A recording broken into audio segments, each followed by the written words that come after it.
Today, Container Corporation of India is at the cusp of becoming a true multimodal logistics solution provider. We started our journey from ICD operator, and we are very proud to be the true multimodal logistics solution provider.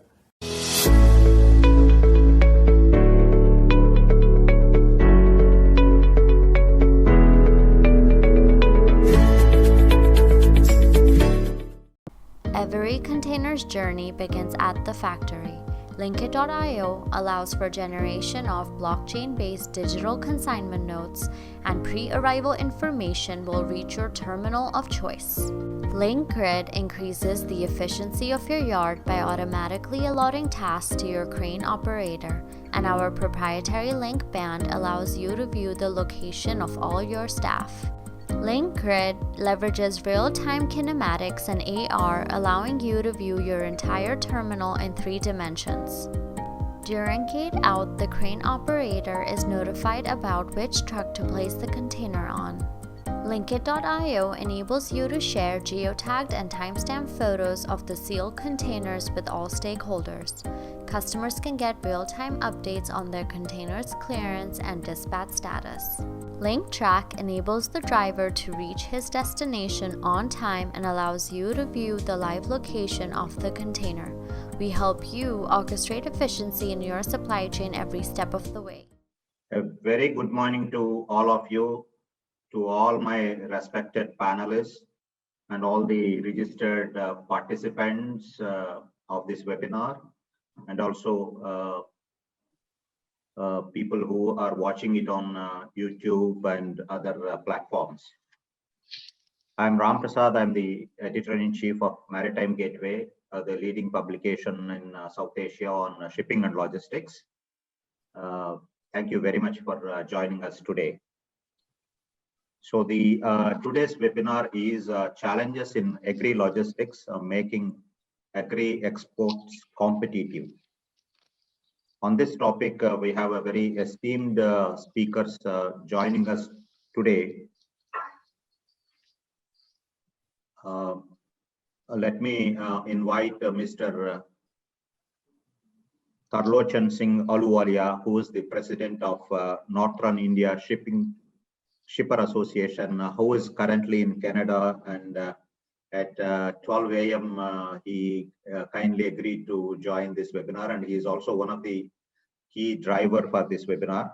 Welcome, Mr. Tarlochan Singh Ahluwalia ji.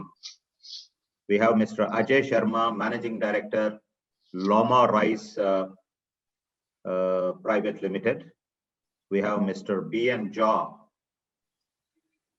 who is the Deputy Director Marketing, Spice Board of India. And we have Mr. Ravi Jakar, Chief Strategy Officer from Alcargo Logistics. Mr. Avinash Chandroy, Chief Operating Officer from Adani Mundra Port Private Limited. Mr. Avadut Gavde, Head of Reefer Solutions and Cold Chain Solutions, South Asia of Maersk Line. And Mr. K. Srinivasan, who is the Senior General Manager, Commercial Area of West Container Corporation of India Limited. We will be shortly joined by Mr. Unmesh Sharadwar, Deputy Chairman, Jawaharlal Nehru Port Trust, maybe in another 20-25 minutes. So, gentlemen, before I begin, let me thank our sponsors, associate sponsor being the Concur, and innovation partner is Linkit.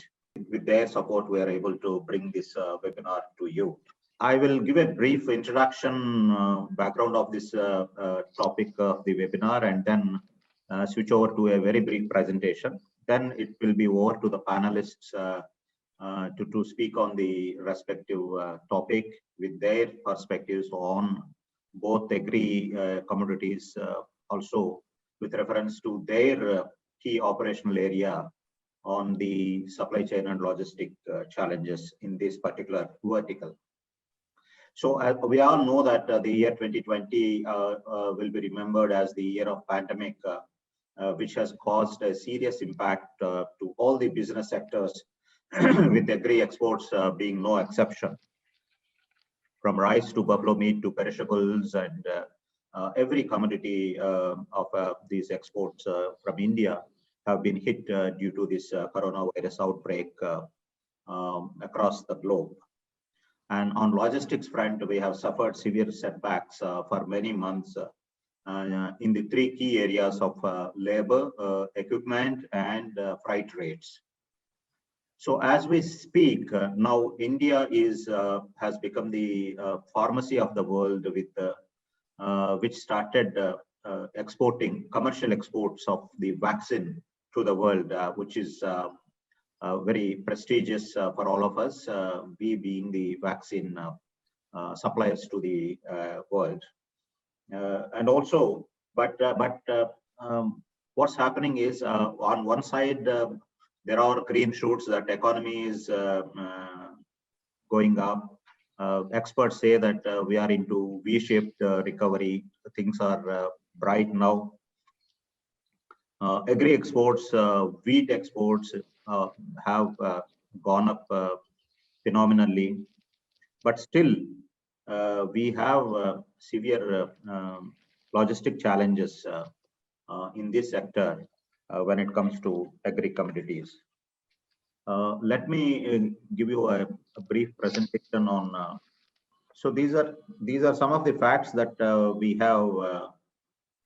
Some of you might be well aware, but just to refresh your memory, our agriculture, forestry, and fisheries contribute to the second largest contributor to the country's GDP.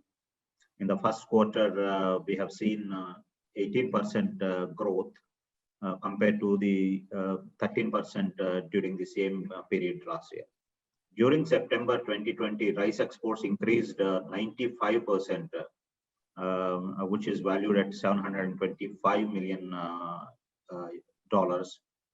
And cereals have gone up by 337%, oilseeds 36%. So total our agriculture exports have registered $18.12 billion, which is a growth of 4.6%. This is for the period from April to September of 2020. Whereas overall Indian export scenario, if you look at, we have seen a decline of 21%, which means that agriculture is contributing to the major percentage of the growth.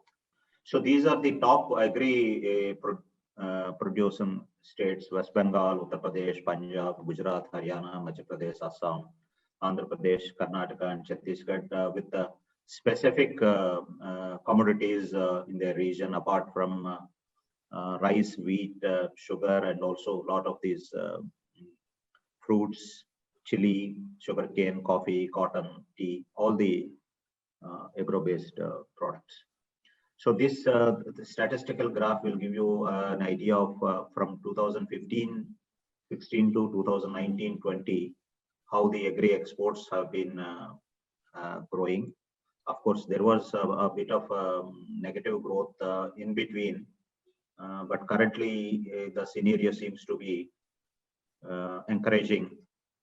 Still, we have in volume terms of overall these 5-6 years growth. If you take about, we still continue to have 1.6% volume growth, and 1920 figures indicate 36.5 million tons is the export growth. So these are the top agri exports by volume share during 2019-20. Sugar, non-basmati rice, basmati, oil meals, fresh vegetables. So major being sugar and non-basmati rice, which is contributing to 18.5 and 16.2% respectively, followed by basmati rice at 14.3%. These are the top 10 export destinations from India. Iran registered the highest volume with 2.6 million tons, followed by our neighbors, Nepal, Bangladesh, these countries. This is the import scenario. Compared to exports, if you look at the agri imports, we have a negative growth to 2.2% in volume terms. We have seen imports have been down, but still the volumes are about 25.1 million tons during the year 2019-2020.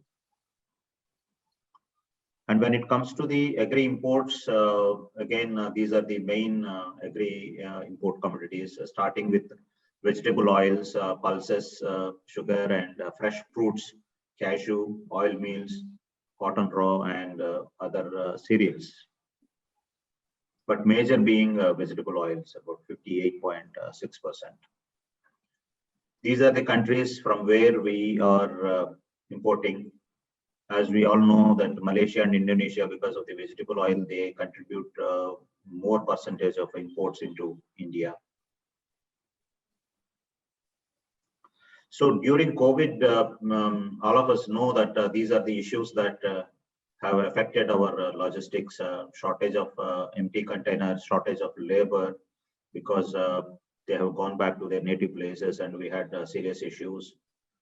Truck transportation affected by lack of drivers. Freight rates have gone up because of these reasons, because of non-availability of containers. On the other side, rail transportation volumes have gone up. Road versus transportation of road cost has gone up.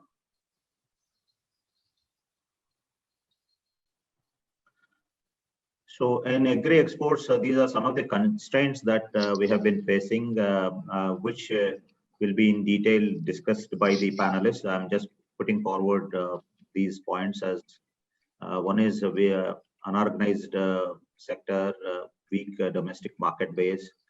We still don't have a very good, robust post-harvest infrastructure facilities, cold storages or reefer. Then financing investment is a major issue. Tax structure, which is not very favorable. And of course, these agricultural produce market committees, which is currently a boiling issue. So I'm not getting into the details of these challenges because commodity-wise experts can talk much better. So in especially landlocked states, the transportation cost is high because still from the ports, evacuation is taking longer than it is required because of the multiple lengthy clearances systems. Again, as I mentioned, shipping costs, unpredictability.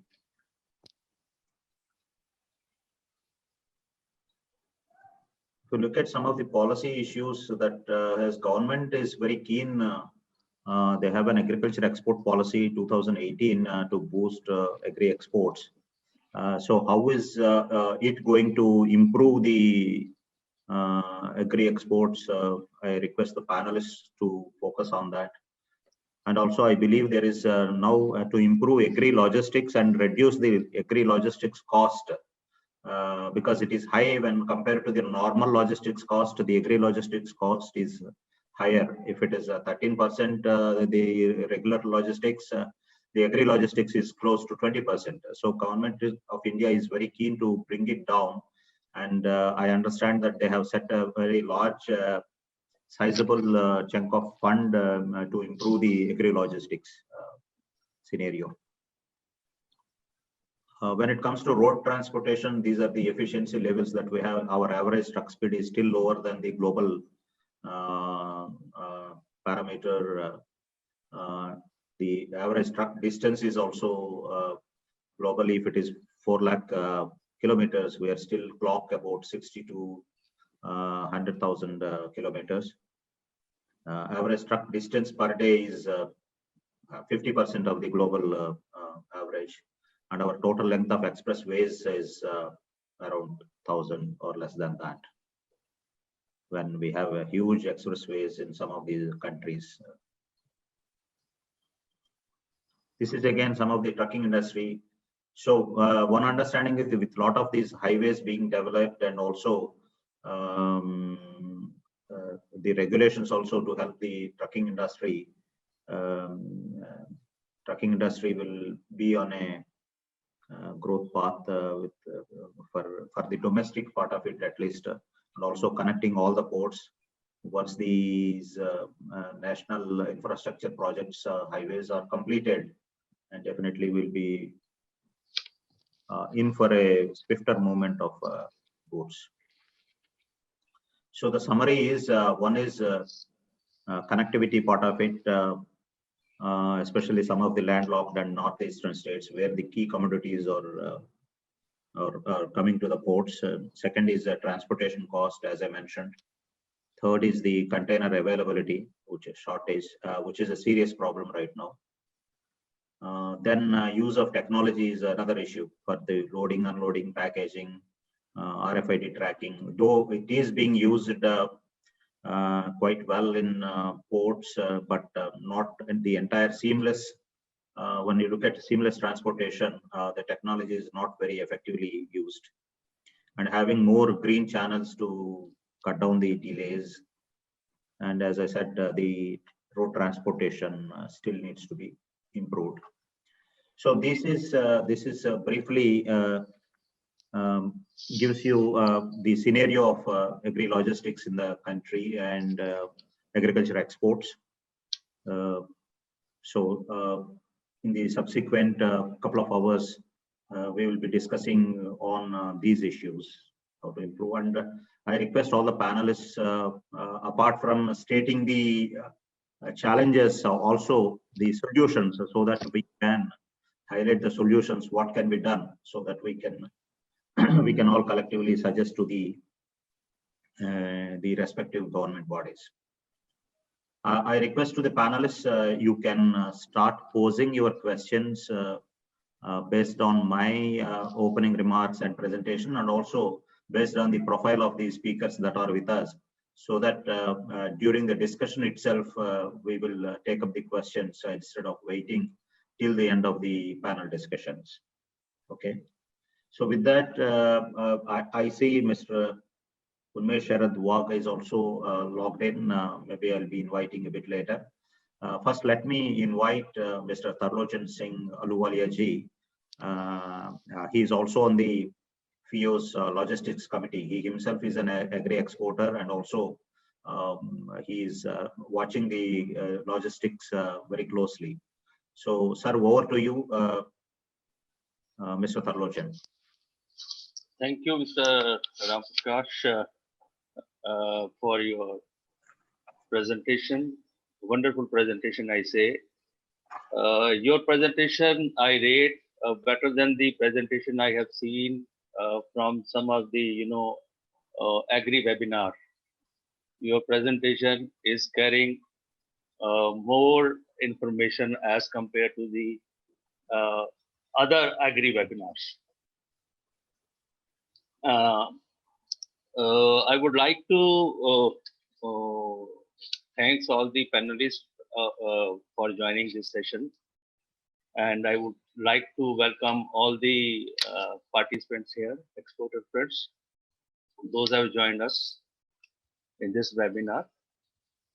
I would like to start with thanks to some of the sectors. Those have played very important role in the COVID period. First thing is the role of the port and the shipping lines, as well as the CFS. Under all the odd circumstances where labor was not available, truckers left the trucks, they were able to run the ports, they keep ports operative to maintain the supply chain. That is a very important role is played by the ports, CFS, and shipping lines. I would also like to thank Container Corporation as well as the railway. Their cooperation was beyond my expectations. Probably they have not said no at any point to me. When I requested for free time, when we have requested for free movement of the empties, everything is offered to us. And railway is going to begin with this, no doubt about it. Coming to the airlines also, uh, some of the airlines has contacted me. They said, "Sir, we cannot carry the passengers because of the restriction. What we should do?" So we did little brainstorming with them. We said, "Sir, why you are not carrying the cargo?" They said, "Sir, our planes are made for passengers, not for the cargo." I said, "You remove the seats and take the cargo."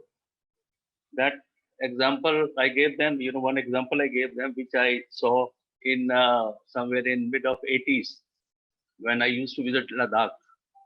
The strip was small, so the aircraft was carrying, lesser passengers, and half of the portion, there were no seats, and the baggage was loaded there. So I said, you can also do the same way, but said that it's very difficult to remove the seats. Then I said, why don't put your cargo on the seats and below the seats? And where we keep the handbags, put cargo there. So that idea was also clicked, and till now, to the information availability, still some passenger aircrafts are still carrying cargo. They are dependent on the cargo movement. So this way, the airlines is also surviving. The another problem which has given lot of problem to the exporters, that was the courier. Courier was banned in the lockdown period. So the movement of the documents was not happening. Documents from the port was not coming to the exporters. Exporter was unable to give it to the banker. Bankers were unable to send to the buyers. So that way, our exporter community made a lot of losses in that account.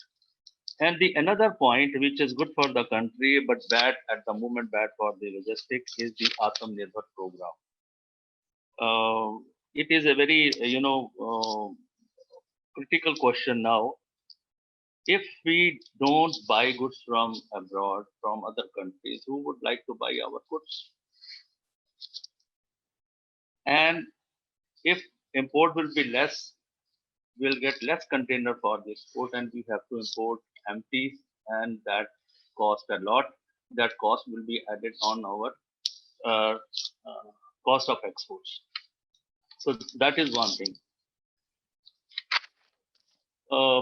Just I would like to give a overview on the economy side also. The world economy, I personally feel, this is my own views, it will be shrink somewhere around 10%. It may be 7 to 10%, you can say. And similarly, the foreign trade will also be less by 7 to 10%. Coming to Indian side also, I personally feel our economy will again shrink about 7 to 10%. And similarly, our export, I think we can touch export about somewhere 280, $290 billion in this financial year. As you know, there was a 60% fall in the export in April, 35% in May, and 12% in the June. So this way, now we are on the V-shaped recovery. This is happening here. So we have good hope. It is the first time I have come across in the recent time that where we have the orders, we have the goods, but we do not have the containers, we don't have the ships to carry our exports to the world. So this is a challenge for us today, but this situation is not only for India, this is everywhere. The Chinese government has called the shipping lines, US government has called the shipping lines, and they have made requests, and they have fired them also to arrange the containers for their exports, to help their exporters. But the situation is remains same. And I personally feel this situation will continue till mid of 2021. Somewhere I read that immediately we need about 5 lakh containers, new containers to be added to the shipping uh, lines. The reason is there are more containers under transit. That's why there are shortages there for the containers. More goods are lying in the containers. Those are under transit. Until they are cleared, that would not won't be available for exports.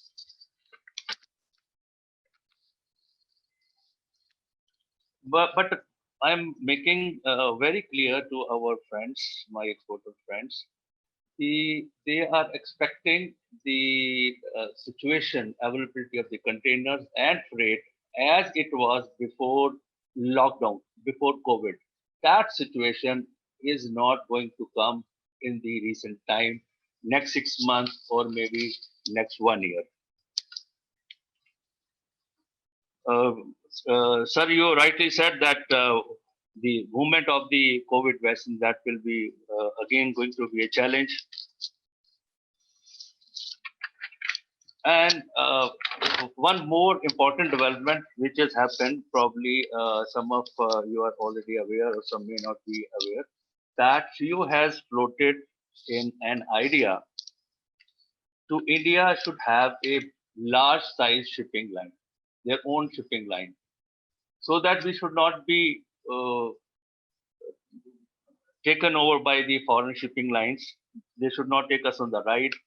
We should have at aiming at least 25% of the share of the logistics, sea freight, and we are at present, I think last year about $65 billion has been given to the shipping lines. We have taken out from the India as a freight. The road tax scheme is now the future of the Indian export, because MEIS is discontinued. The whole hope of the Indian export is lying on the road tax scheme. In the road tax scheme, we are expecting more taxes has to be funded, especially the transportation side, the cost, the taxes paid on the fuel. I expect that some part of that will be refunded. To improve the situation, we have suggested many things. One of the thing is to minimize the turnaround time of the containers from more stuffing and more stuffing at the ports. Reduce vessel turnaround time, and no empty should be moved out of the country.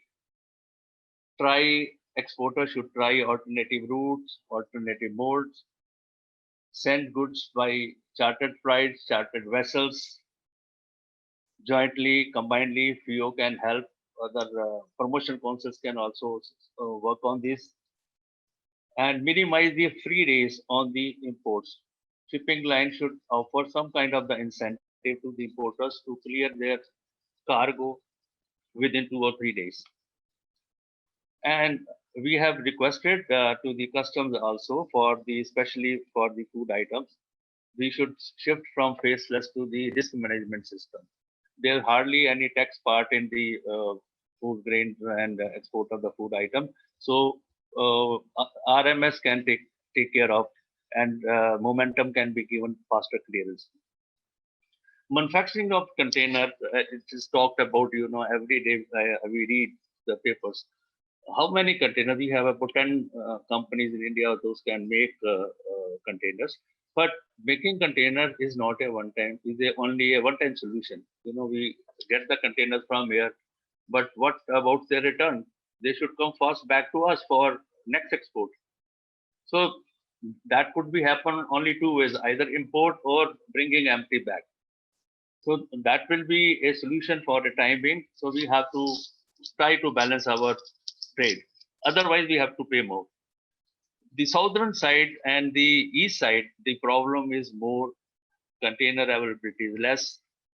Even the chartered vessels are standing on the southern ports for the break bulk loading and other things.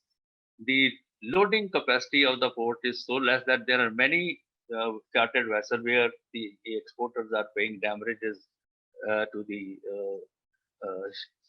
shipping companies. So one thing is very clear: Atmanirbhar plus pandemic impact is lead to the shortage of container and higher sea freight and delay in the transit time. This is the equation, whole equation with all this. I got some information from the shipping lines also that for West Africa, MSC is starting a new service from 24th of January, and for Europe, weekly services from February by CMA Costco. 2 days, the mantra for our logistic is put more value or more goods per container. More value means per container means we can achieve our export target for the country. The very important thing is the cost factor, for which we are struggling for so many years. But this year the situation became bad to worst. The logistic cost, which was said to be 14%, but with all this happening in the pandemic conditions, plus higher sea freight and all, the logistic cost has jumped a lot. Now, we were talking about the good thing happened that goods are started moving on the railway. The load has been reduced on the road. Traffic has been reduced on the roads, but still there are important things. Diesel costing rupees 30 a liter is available at the price of 80-85. So I know some figures. When I used to send truck from Delhi to Mundra, about 1200 kilometer, diesel consumption said to be around 300 to 400 liters, and the diesel cost was coming about 24,000 rupees, and out of that the tax portion was about 16,000 rupees plus toll tax. These things I pointed out to the committee for the road tap. I said, please sir, if you will not consider all these things, our logistic cost cannot be reduced. Further, there is a cost on the ports. I keep on requesting the ports to reduce their cost also. If we'll not do all these things together, our logistic cost is going to up. This is all from my side, Mr. Ramprasad. Thank you very much, Mr. Tarlochanji, for that very comprehensive perspective of all the issues that are around agri exports. I'm not getting into highlighting the points, but yeah, some of the challenges are induced by the historic unforeseen event like the corona pandemic, and some of the challenges are inherent to our country, which we are trying to resolve. But one thing is very clear, that the pandemic has rejigged our way of thinking, and even government also thinking on a lot of bringing a lot of solutions to resolve these issues. Out of the points that you mentioned on the freight rates or the availability of containers, on the costs of seaside, before we getting into those issues, I would like to invite a large rice exporter, his perspective on the export scenario and what are the challenges that he sees in rice exports. Mr. Rajesh Sharma, who is the Managing Director of Lama Rice Private Limited. Now, Mr. Rajesh Sharma has over 42 years of experience in the rice industry, with specialization in strategic management, brand building, and end-to-end operations of large-scale national and international organizations. He is regarded as India's top professional in branding and marketing of traditional Indian basmati rice. For the past 5 years, he has been helping farmers to upgrade their knowledge in modern farming on pesticide levels required in international markets. He also helps basmati rice exporters in installing high-tech modern rice plants in India. He received several awards, with the recent being Mary Dilli Shrestha Sri Samman 2020. Welcome to the webinar, Mr. Rajesh Sharma. We would like to hear from you on the export scenario of rice, and what are the key issues and challenges that currently the rice exporter faces. I am Dr. Ajay Sharma, at present representing Lama Rice Private Limited. Lama Rice Private Limited is organizing basmati rice exports to the tune of 2.5 lakh tons. Associated with or developing, we are developing about 34 millers in this country for the branding of basmati rice to Saudi Arabia and 12 other countries. Lama Rice is also an exporter, 3-star exporter. I am sharing my views and experiences with my associates. We are investing about 800 crore rupees with these millers to protect our brand in international market. I'm also a panel member for Basmati Rice Exporters Association. My views or my experience, which I am sharing here, is from the trade. When this webinar was organized, I requested all my members to contribute. What should I say? And I will incorporate all these things. When the COVID started, there was a panic because March pending was there and a lot of pending exports were pending. And we were organizing to export maximum. But when in March COVID came in, we all suffered badly and labor was gone to their hometowns. But we sit together. We consulted all experts on this matter and reorganized ourselves and came up with a good new energy collectively, especially my team. I'm having about 550 experienced people who are taking care of our brand. All 50 came out along with our 12 millers. And we started again by 10th of April. After watching our activities, people came out, started, but there was a big problem of labor, transportation, and handling at the port. With a special reference to ports, the ports was at that time was deorganized. There was no MIBUP, nothing was there. Then we went there, I went there and reorganized Kandla Port.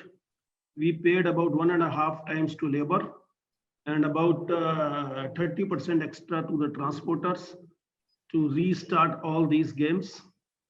And it was started, but the cost involved in it was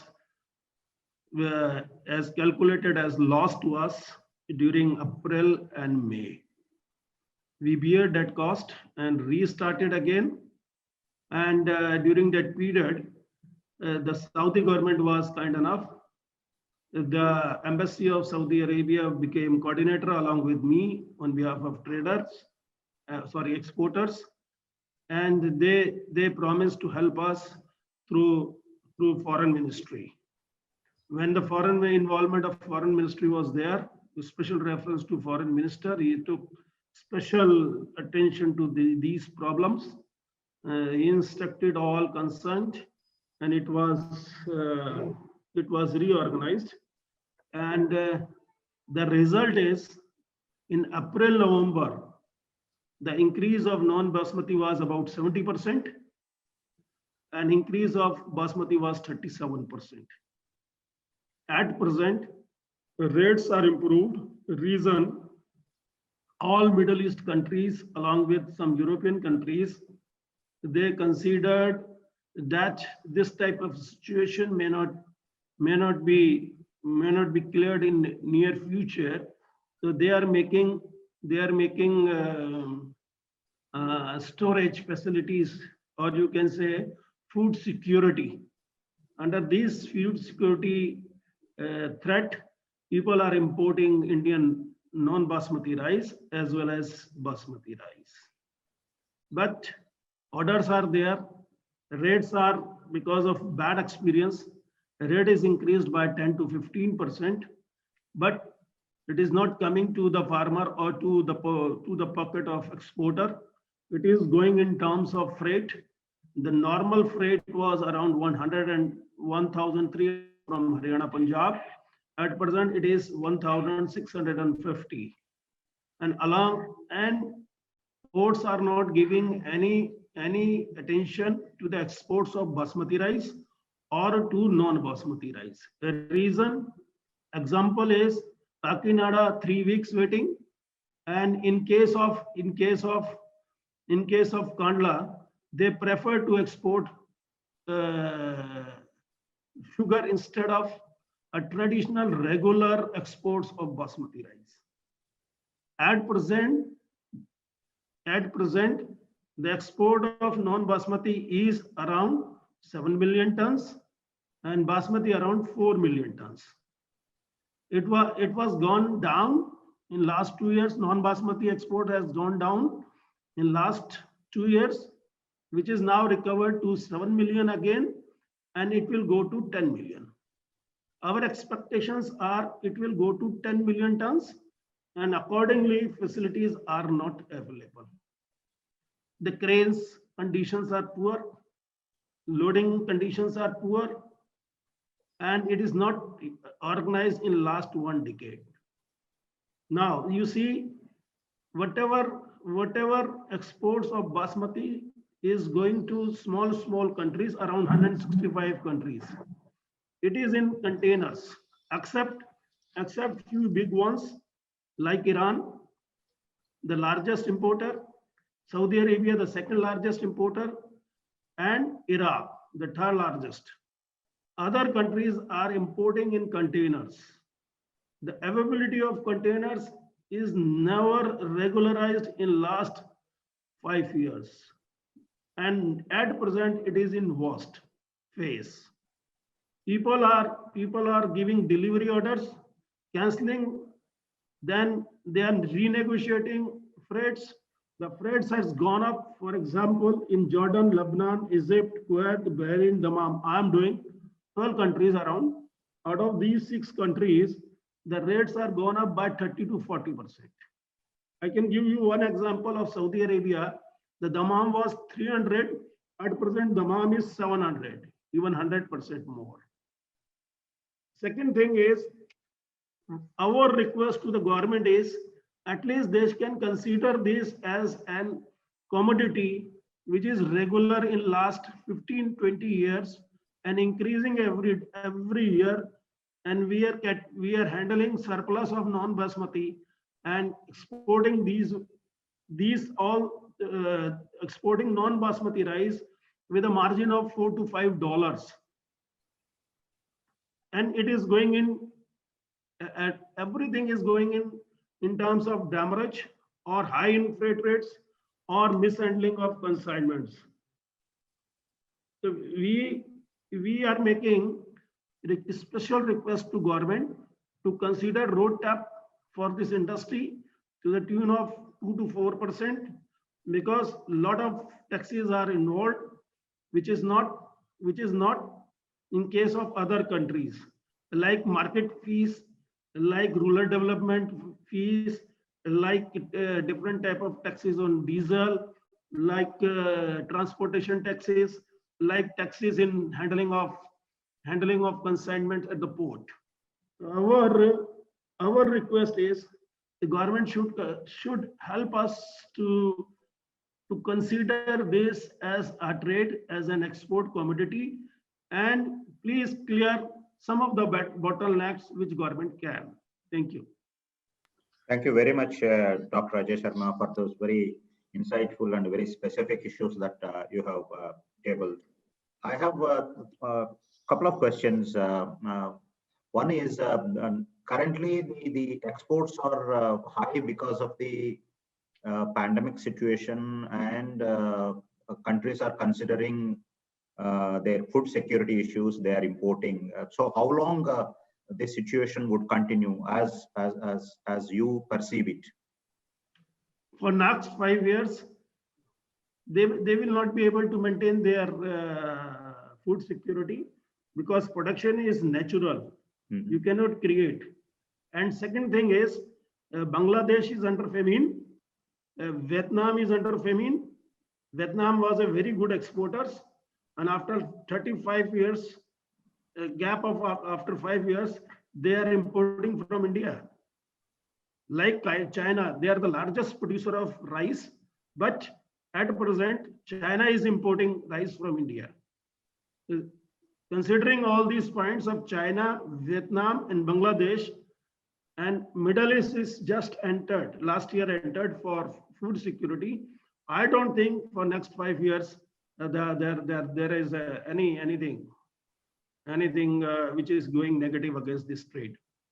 As I explained you, 7 million was our target, and in last 20 years we achieved 7 million tons maximum. This year it will be 10 million. Very good. Second question is, why some ports encourage other exports than rice when the volume is going up? You mentioned Kandla prefers sugar than basmati rice. Why is it so? There is no reason. There is no reason. Because government is intervening for sugar. Government intervened to export sugar just to help farmers. Okay. But this is also a product coming from farmer.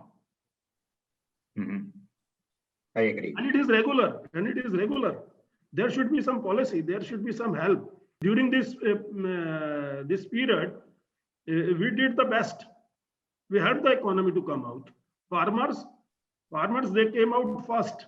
Everybody was saying that farmer will not come out, and how labor is not available, this, that. And say about 1,000 kilometers we traveled every day, and we find that farmer worked hard along with the family. Thank you, sir. For my last question before moving on to the other speaker, I read somewhere that because of the container shortage and non-availability, break bulk is picking up. Do you see that scenario? In place of containers, break bulk mode is preferred, picking up. Say what we are doing. In our case, if we want to do 250,000 metric ton every year, we'll have to buy one vessel. We have our own vessel. This is one of the things, but it is not possible for small exporters. Those who are exporting 1 container, 2 container, and 5 container, they are also contributing about 30% of total exports through containers. Right, sir. Thank you very much, Dr. Ajay Sharma. Tarlochan Singh, anything you would like to add quickly? Yeah, I would like to add small things, though Ajay, my good friend, has explained everything about the rice and other commodities. There's no doubt that sugar is getting the priority at Kandla, and there is a subsidy on the export of sugar. The farmers for last year has not been paid, so the priority, because of this farmer agitation, the priority probably is gone that side. In the Supreme Court also, the government has promised probably the payment to the sugarcane farmers will be made in 14 days, but it has not paid even for the last season, though now we are in the mid season. So that is there. Ajay, I am with you. Wherever we can help to the rice exporters, we will stand with you, and we hope definitely the rice export industry will make a new record. Export of the rice is bound to rise. Basmati, again, we and Pakistan are the 2 countries, is bound to be rise. You're very, very right, sir. And your 10 million figure for the rice export is excellent, and we can achieve it, though challenge come from the logistic only. I fully agree with you. What happened in when the volume of the agro commodity goes, agro commodities are normally work on a very small profit because you have to compete with many countries, so your profit is less. But if you are making 10,000 rupees on a container of rice, but the freight it goes up by 70,000 rupees, what you will do? You will be losing. So my exporter friend in the rice industry though it looks the price is coming better, but they are not making money. They are losing money from their pockets. Thank you very much, Ajay ji. 1 minute, can I add one thing? Sure, sir. Say when I am asking for support of government, in 2002, government has supported us during the regime of Atal ji, Shanta Kumar and Bhurelal ji. They had given excess stock of FCI to be exported by a common exporter. I did 600,000 metric ton branded non-basmati rice to Nigeria alone. And Kandla port has during that period, Kandla port has helped us to export as much as we can. And it is my record and Kandla Port Trust records. I loaded 10,000 metric ton in 24 hours. Wonderful. After 20 Wonderful. years, we are Wonderful. facing badly. Thank you very much, Wonderful. Ajay ji. Before I move on to the service providers like ports and shipping lines, I would like to bring in another important commodity, Mr. B.N. Jha, who is the Deputy Director Marketing of Spices Board of India. So he has around 20 years of experience working with Spices Board, and he also works on, this is part of Ministry of Commerce and Industry. He also works on deputation with the Forward Market Commission, which is Ministry of Food and Public Distribution, and the International Pepper Community of United Nations ASCAP.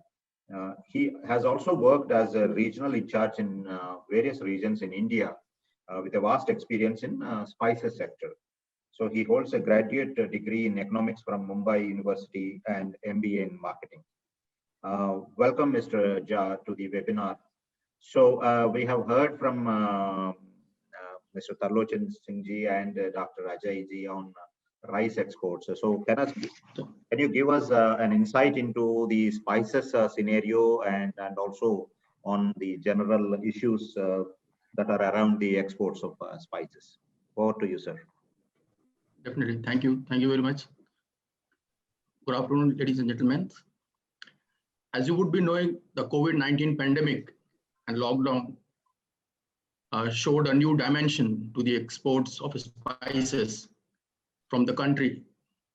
Globally, there has been an increase in demand for spices as it is an immuno booster, having the properties of immuno boosters, and we could cater to it despite the limitation faced in freight movements. The market was well supplied with respect to spices all through this year, as in the previous year.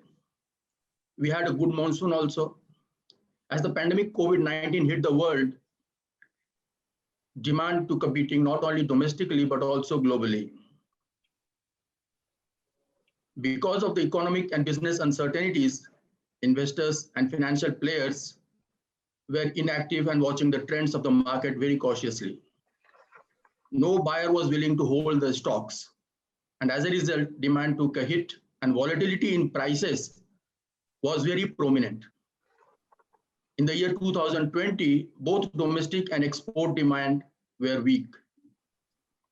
As per the market trends and trade informations, the COVID-19 did bring some optimism for spices exports, including turmeric and other spices consumption as an immuno booster. So as I was telling, in the case of spices, overall exports figure from April 2020 to September 2020 showed 19% upsurge in volume and 16% in value of different spices. The major contributor to the export basket are cumin by 33% upsurge, turmeric by 42% upsurge, cardamom small by 369% upsurge, ginger by almost 86% upsurge, fennel 58%, nutmeg and mace 49%, and celery also we produce in Punjab belt by 27%. So in the spices segment, we see there is during this pandemic time also, we have fairly done quite well. And traders see the consumer sentiments improving on the prospect of COVID-19 now vaccine availability. So increasing shipments of spices, not only by from the port, but also by rail to our neighboring country like Bangladesh in the past few months, flipped to the exports from our country. Even though there were hampering of logistics constraint due to COVID-19. The Indian Railway augmented the smooth delivery mechanism for export of spices consignments to the neighboring country of Bangladesh, facilitating economic, faster and safer dispatch of bulk quantities at a significant cost reductions compared to roadways. So the unforeseen challenges posed by COVID have paved the way for novel means to sustain supply links of spices despite logistic impediments. So proactive and cost-effective measures for transportation for exporting to Bangladesh by rail benefited the farmers and exporters alike and are still taking the benefit of the rail route.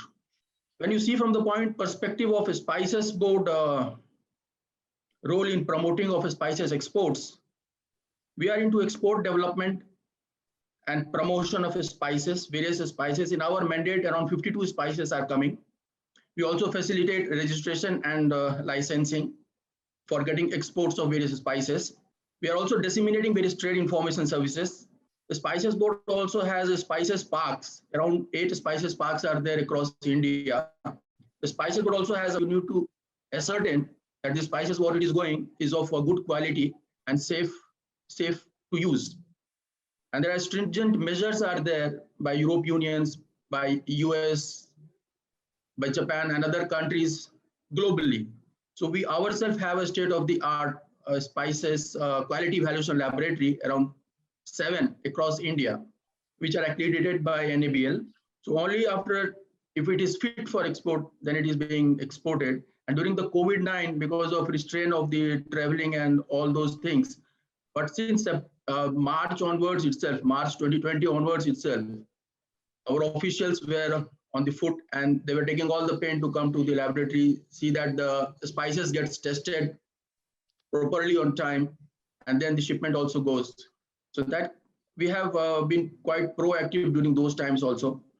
And what the immediate concerns what we face by communicating to the various exporters is that they are still facing crisis in getting timely containers, as we have heard from our various other speakers also from the shipping lines. So that non-availability of containers are still prevalent, which need to be taken care of. And there is also absolutely a rise in shipping freights, so which is definitely making the exports uncompetitive. So these two are the things what we see need to be taken immediate care of, and the concerns to handle it promptly and properly. Thank you very much, Mr.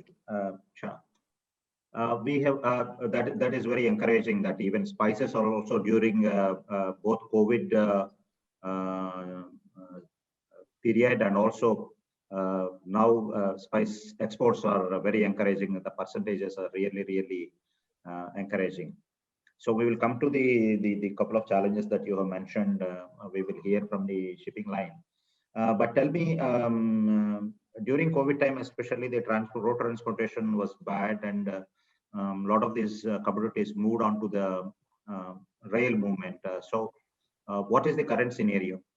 There is still actually what we found that compared to the 18, 19, 19, 20 figures during the COVID time, the rail freight, rail transportation to the Bangladesh has increased many folds, and almost comparing to our turnover of the spices exports, 9% almost is contributed the spices exports to Bangladesh.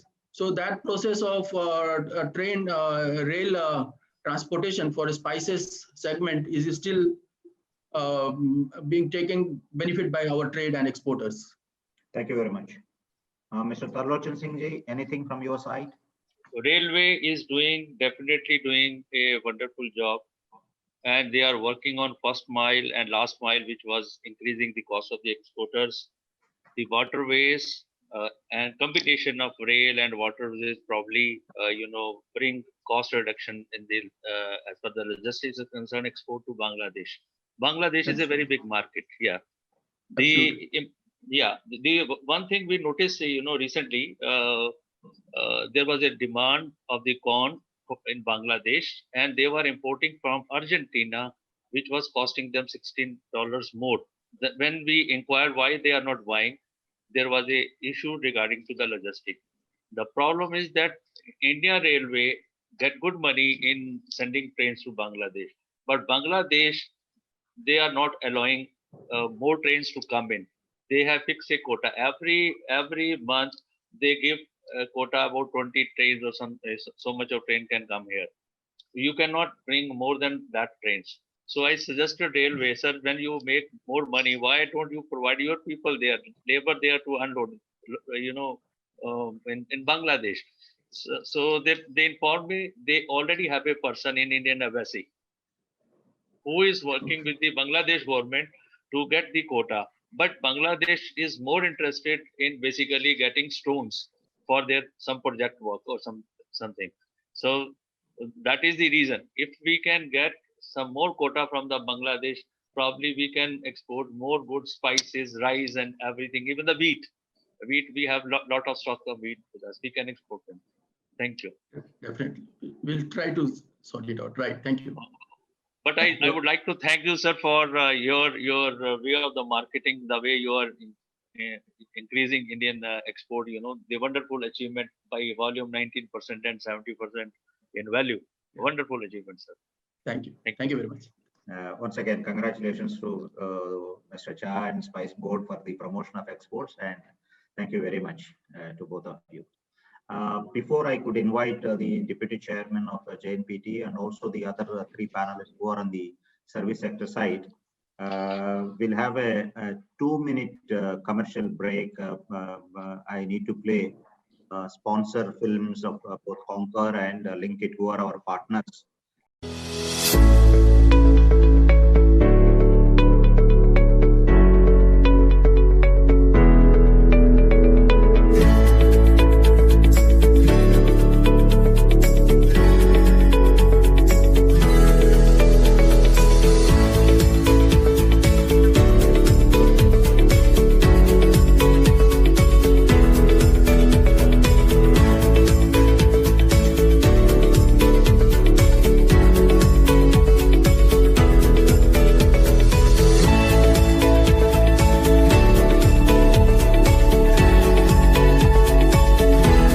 Today, Container Corporation of India is at the cusp of becoming a true multimodal logistics solution provider. We started our journey from ICD operator, and we are very proud to be the true multimodal logistics solution provider.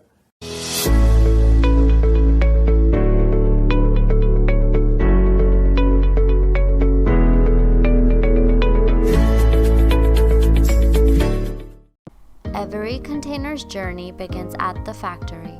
Linkit.io allows for generation of blockchain-based digital consignment notes, and pre-arrival information will reach your terminal of choice. LinkGrid increases the efficiency of your yard by automatically allotting tasks to your crane operator, and our proprietary link band allows you to view the location of all your staff. LinkGrid leverages real-time kinematics and AR, allowing you to view your entire terminal in 3 dimensions. During gate out, the crane operator is notified about which truck to place the container on. Linkit.io enables you to share geotagged and timestamped photos of the sealed containers with all stakeholders. Customers can get real-time updates on their container's clearance and dispatch status. LinkTrack enables the driver to reach his destination on time and allows you to view the live location of the container. We help you orchestrate efficiency in your supply chain every step of the way. Welcome back to the webinar. After hearing the exporters' perspectives, now I would like to bring in the service providers, starting with ports, shipping line, ICD operator, and the logistic solution provider. Let me invite Mr. Avinash Chandrai. So he is head systems and planning for Adani Ports and SEZ Limited. He looks after the port business excellence, safety, engineering, project planning functions. He was earlier Chief Operating Officer of Mundra and Tuna Ports. He has a rich and diversified experience of over 25 years in the mining and shipping business. Before joining the Adani Group, he served with Vedanta Resources, Dubai Aluminium, and SABIC, to name a few. He is a first-class mechanical engineering graduate. Welcome to the webinar, Mr. Rai. Yeah, good Welcome morning, to have you everyone. with us. Sir, we have heard from the rice exporter and another exporter who is also on PO Logistics Committee and Spices Board. So the signs are very encouraging that the agro commodities exports are on up. It's a good sign, but still there are challenges at the ports, non-availability of containers, the turnaround time is being high, and the cost. So we would like to hear from you. How is the scenario at Adani ports, considering the agri commodities, and what are the issues that you see? Right from the morning, I think everyone has highlighted the issues what are being faced today in terms of container availability, logistics cost. Uh, a lot of effort goes in running this whole network, and everyone has a role to play, whether it's the exporter, whether it's the importer, whether it's the shipping line, CFS, port, bureaucracy in terms of departments of government, customs, phytosanitary, everyone.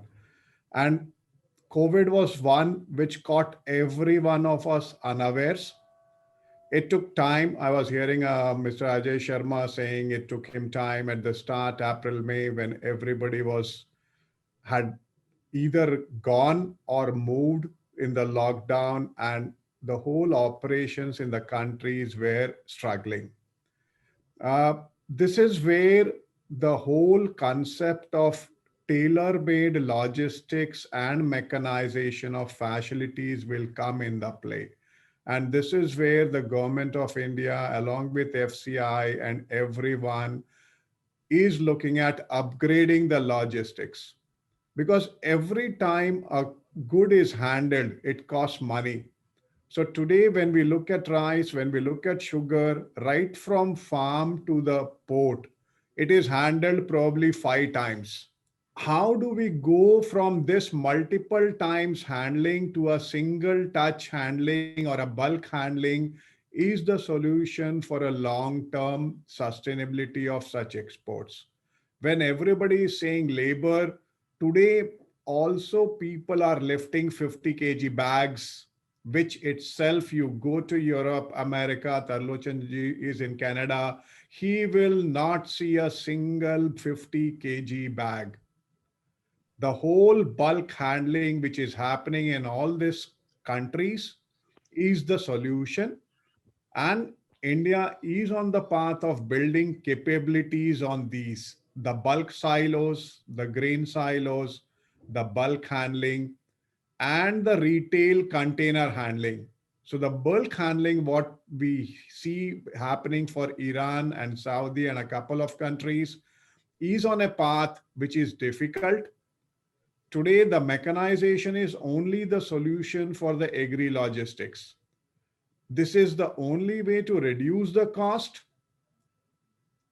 and development is happening on this path.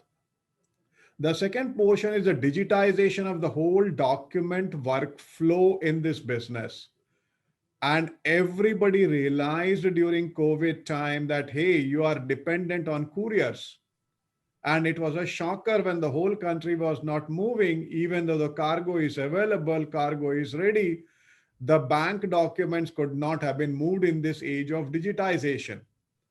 So a concerted effort on this front, on digitization and mechanization, will help the whole trade. Uh, the shortage of containers is again, all the shipping lines were caught unawares.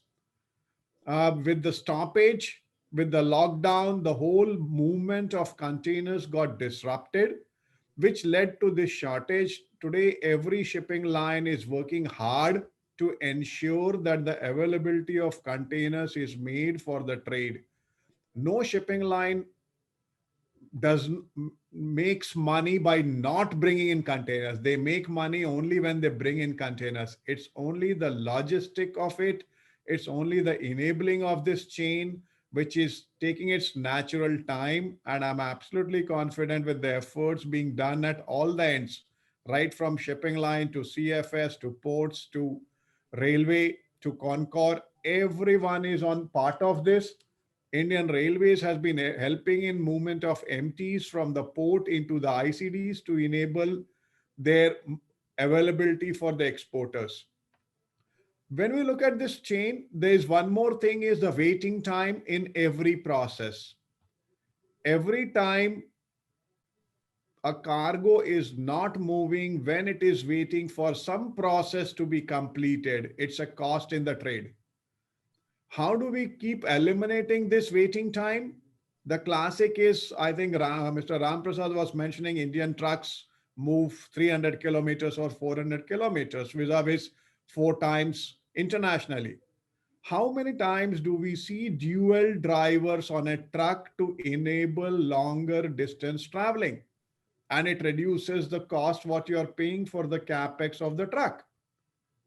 So everybody in the chain, when he focuses on his own element of elimination of waiting time, will lead to lower logistics cost. Imagine a container waiting, as somebody was saying, imports waiting for clearance, resulting in availability, non-availability of empties for export.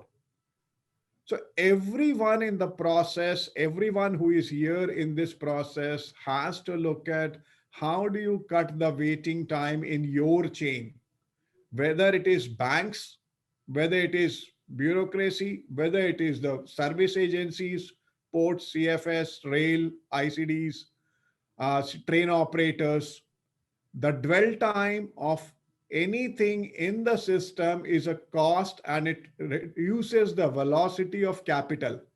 This is what is the funda of improving the logistics cost. There is no other way of reducing the cost because everybody is running his own business.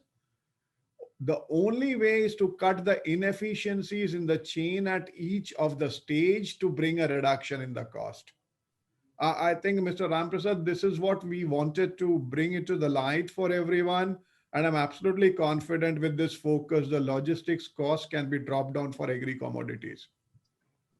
Thank you very much, Avinash ji.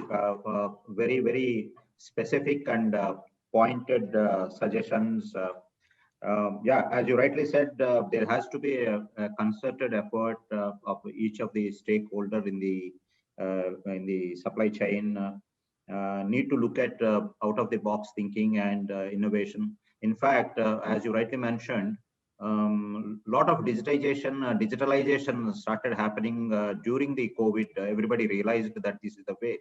So, but it cannot be in isolation. Everybody has to convert from the conventional way of doing things to this process completion.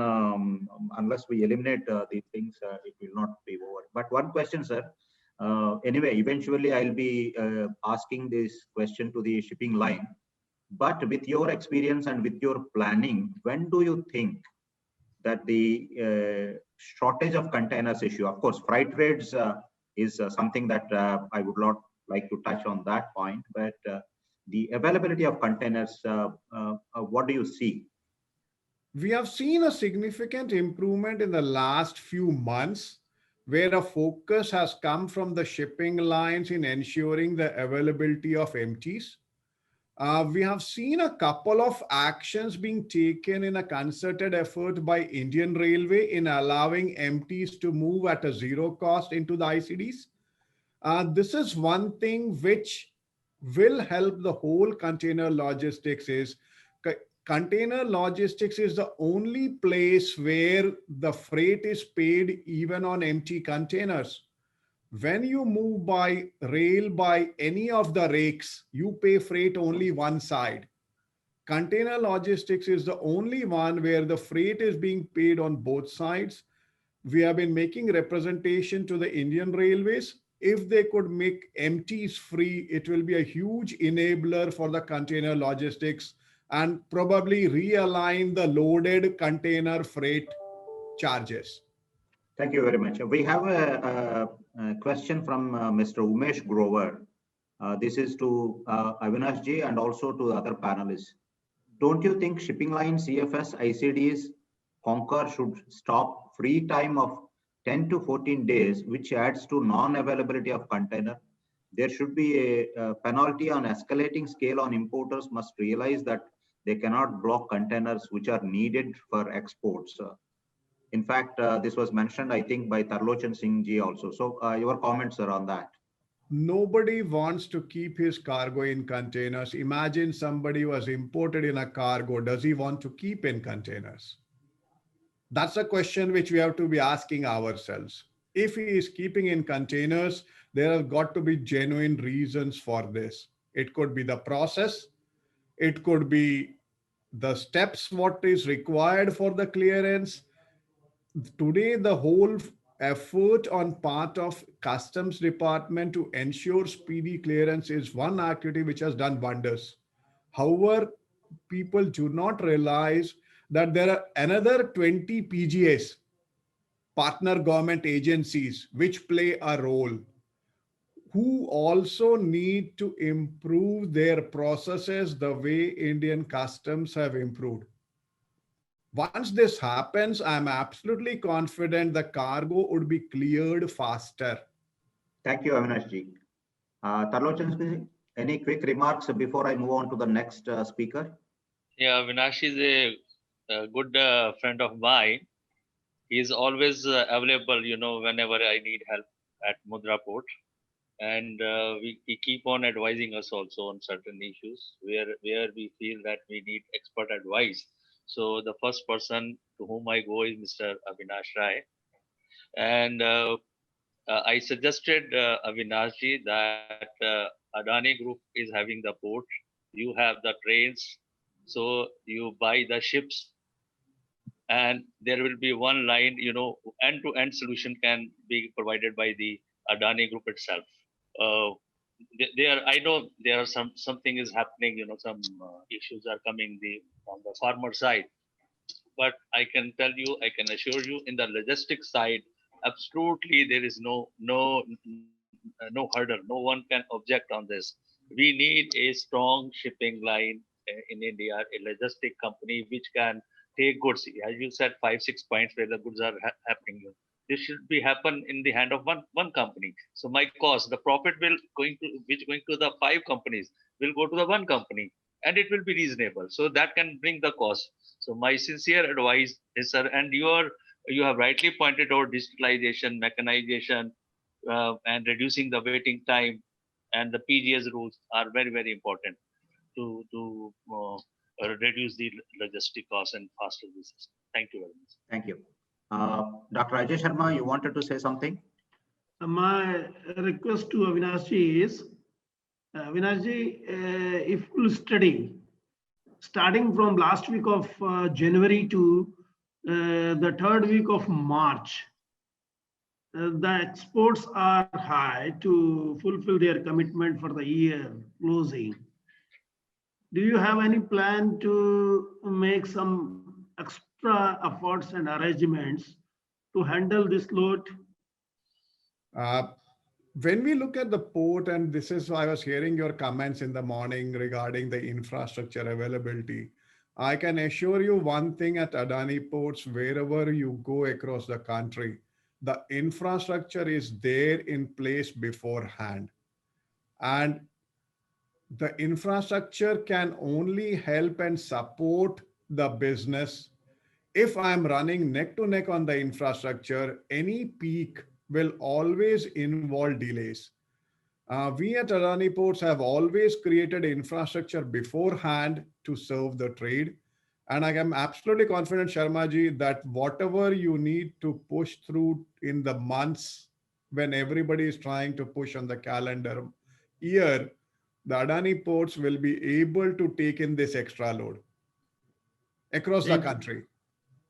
Thank you, sir. Thank you very much, sir. Thank you, Avinash ji. Now we have to move on to the other speakers. Ram Prasad ji, just a minute. I would like to convey to the all the members, the Adani port is now become the number one port in handling the export and import cargo. They are number one. The JNPT is left behind. So congratulations, sir, for achieving that kind of the achievement, making the Adani port as the largest. This can happen only when you have a good team. You control the cost. You have the systems to control the efficiency to bring the port efficient. So my congratulations, sir, to you. Thank you. Thank you very much. I would like to bring in our good friend Avdut Gaude, uh, who is the head of Reefer Solutions and Cold Chain Solutions of South Asia, Marks Line. Welcome. With the due apologies to other two panels, you may have to wait a little bit so that we can sum up with logistic solutions and what Conquer ICD has been doing in this space. Avadut has been associated with Merck for 19 years in different roles and functions. He is part of commercial team for the last 10 years. He is currently responsible for reefers, cold chain, and pharma for the complete South Asia market. So you have heard the exporters and the port side of the scenario. What I would like to hear from you is the obviously the shortage of containers, the availability of containers is one big question, and rates have been going up. That is your business now. For long, shipping lines have been in losses, and now it is making hay while the sun shines. But due to these two issues, the burden is more on the exporter. That is one. Second is the infrastructure support, like the cold storages, reefer solution for the agro commodities. Where are we and what needs to be done? What Merck is doing in this scenario? So I would like you to focus on these issues. Over to Mr. Avdut Gaude. Thank you. Good afternoon, and I'm really glad to be here. Well, let me answer the first two questions that everybody's talking about. If I talk about the container availability, most of the times for shipping lines, what we export and import in our container is air. Talking specifically about reefers, the trade is heavily depends on what we export, and what we import is only the fruits, and the imbalance of the trade. So overall, if you look at India export and import perishables and refrigerated commodities, it's 10% import and 90% exports. So most of the times, all the shipping lines will basically have to reposition boxes empty from different parts of the world into India, and then again we have to reposition them into hinterlands like ICDs in Delhi, Chennai, Hyderabad. There is always a trade imbalance which impacts us, and I'm not sure if that's going to improve going ahead. Mr. Awal, you mentioned that there should be a fair balance of exports and imports. If that happens, then I'm sure that will definitely take care of the content availability issue that we are facing right now. Talking about COVID-19, Mr. Avinash mentioned that nobody's aware about like how to deal with such kind of contingent situation, because there was no process, there was no methodology that how are you going to basically deal with such kind of contingency. And of course, there were a lot of learnings for us also, that how are you going to react to this contingency situation, and how do we make sure that the supply chain and all the logistics services are provided flawlessly. So if you remember, the lockdown was declared. The COVID-19 hit the world in China somewhere in December, and post that, and that China is one of the hubs where the containers are getting manufactured. And the first half of the year, there was no new containers were manufactured. The exports dropped by 20 to 30%. I'm talking specifically about perishables.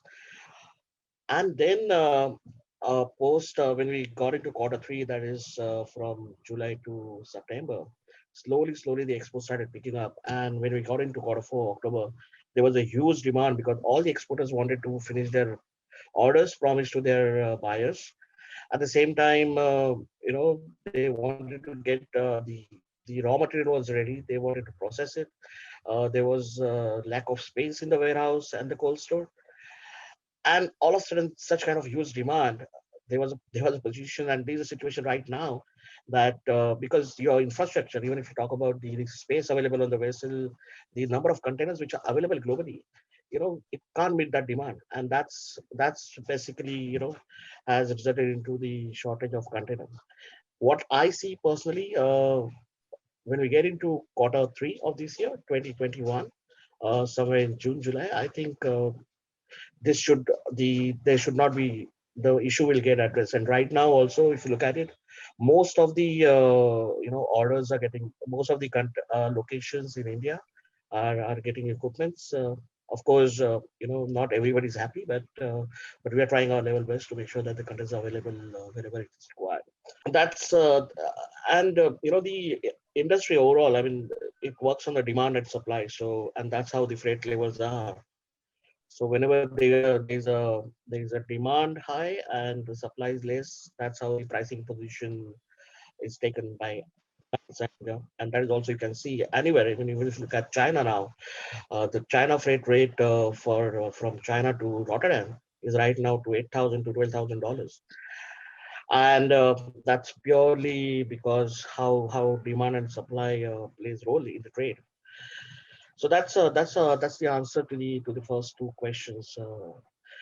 Talking about cold chain in India, I mean, that's a topic. I think it's a third or fourth webinar that I'm attending that this topic is getting discussed. And the challenge is always there. I mean, if you look at the fresh produce of the segment, uh, the when the crop is harvested, from the harvesting till the time you bring the crops to the pack house, there is absolutely no cold chain. It is basically comes in a small trucks in ambient temperature. Even most of the pack houses are not having the temperature control.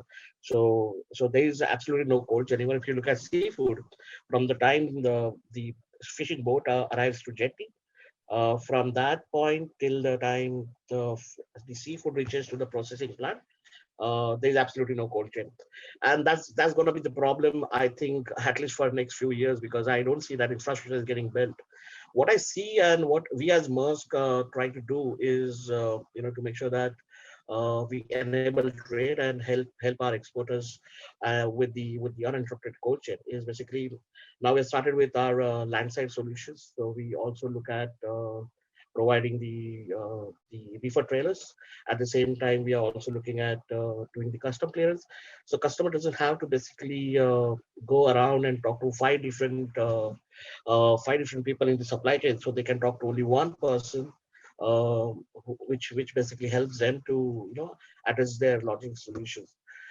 The other part is basically all our reefer containers, and most of the exporters, you will see that they will always would like to ask you that what's the temperature inside the container? Is my cargo safe? Is it damaged?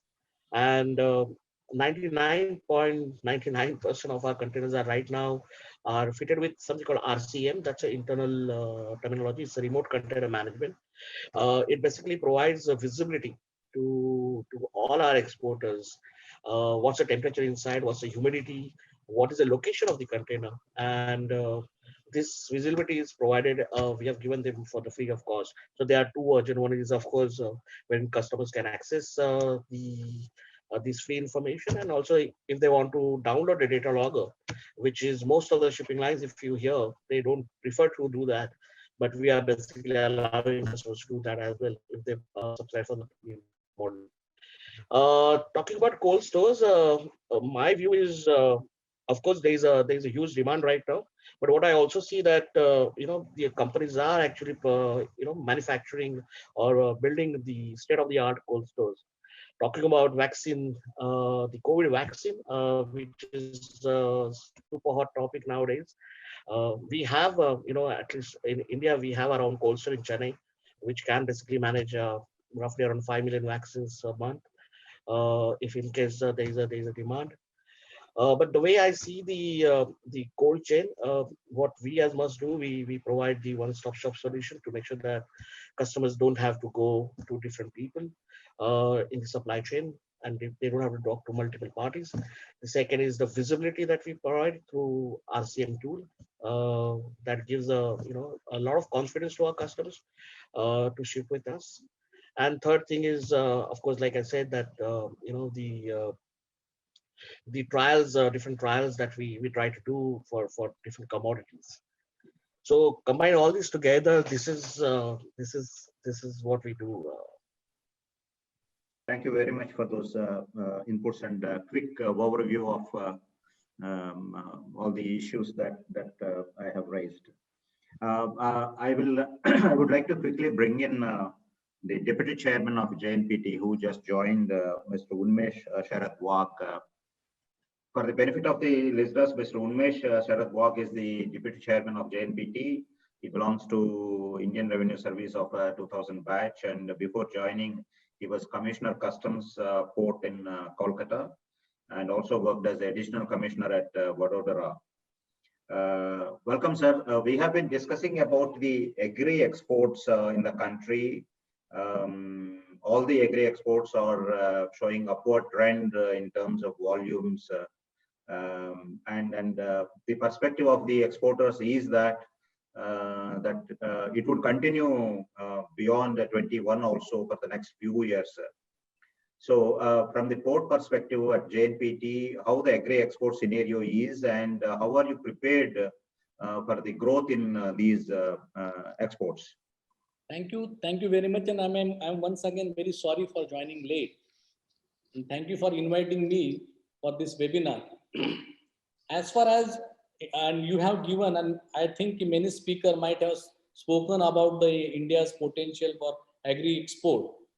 As far as JNPT is concerned, we are placed very well in as a port, because most of the horticulture export of India, especially onion, grapes, pomegranates, and bananas, JNPT caters to that, because most of the area which grows these kind of crops are around us and around our hinterland. As far as the facility is concerned, JNPT has enough facility. Rather, if you talk about the refer points, we have more than 4,000 refer points, and at no point of time they are occupied more than 50%. So capacity is concerned, JNPT is having more capacity than it actually required by the exporters. But there are certain issues which I just want to highlight. First thing is that when we say that we are first in many crops, and we are producing largest, some of the fruits, we are the largest producer, but definitely the local market is there. That's why the surplus is less. That's why the export is less. But definitely for value addition and for the greater income, we have to focus on export. For that, as a part of a logistic chain and part of the EXIM gateway, JNPT has decided to go for many more positive aspects or positive infrastructure for the agriculture sector. As you are aware, we have building two dry ports which are almost at the final stage. One is in Marathwada, one is in Vidarbha. So that will help the agriculture produce from Vidarbha, that is from Wardha, and from Marathwada, that is from Jalna, that will come by railroad from rail network to JNPT port, and which will save, for example, if any exporter has sent its goods from Jalna, it will save at least 10,000 to 12,000 rupees per container, per TEU. So that way, and we are also building one more dry port at Nasik. Though we have not finalized its location, we have some issues regarding land finalization, because if you consider our hinterland, which is mostly Maharashtra and south of Gujarat and NCR. So NCR, we don't expect much agriculture movement apart from rice. But our hinterland, which is a Maharashtra and south of Gujarat, has a lot of horticulture produce. So our dry port will help exporters to reduce their logistic cost by a large extent. For example, if we are able to build a dry port at Nasi, then exporter from grape exporter, banana exporter, and pomegranate exporter from Nasi and Jalgaon area, they will have a dedicated facility at Nasi and also a rail-based movement from Nasik to port, so that other problems, because many exporters from Nasik, they complain that when the movement through road, then they have challenges in maintaining the temperature in reefer container, because there are some practices which are not conducive for that. I don't want to discuss about them. Rail transport, that is avoided. So one thing is that. Second challenge which we are facing when we looked at this particular aspect is that we have certain islands of development in agriculture exports. For example, in Nasik area for grapes, we have some cold storage and cold chains and other things. In Jalgaon, some areas, even the radiation facilities for onion at Nasik.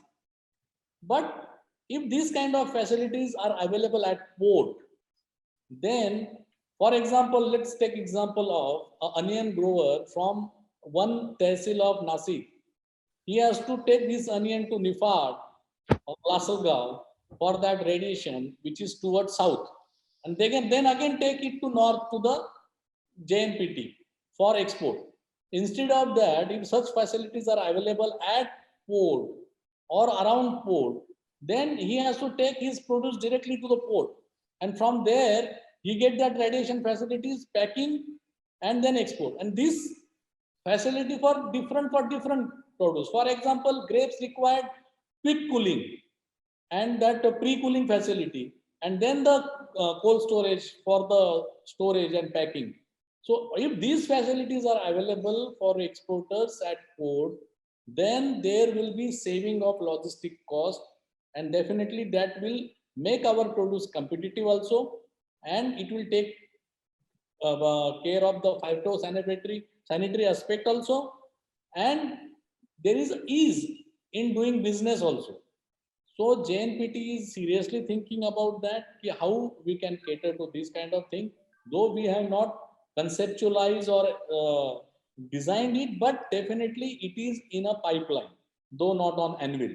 So JNPT is thinking about this particular problem, and we are definitely going to give you some news about this within a couple of months, so that our exporters, especially our agriculture exporters, should get this facility at port.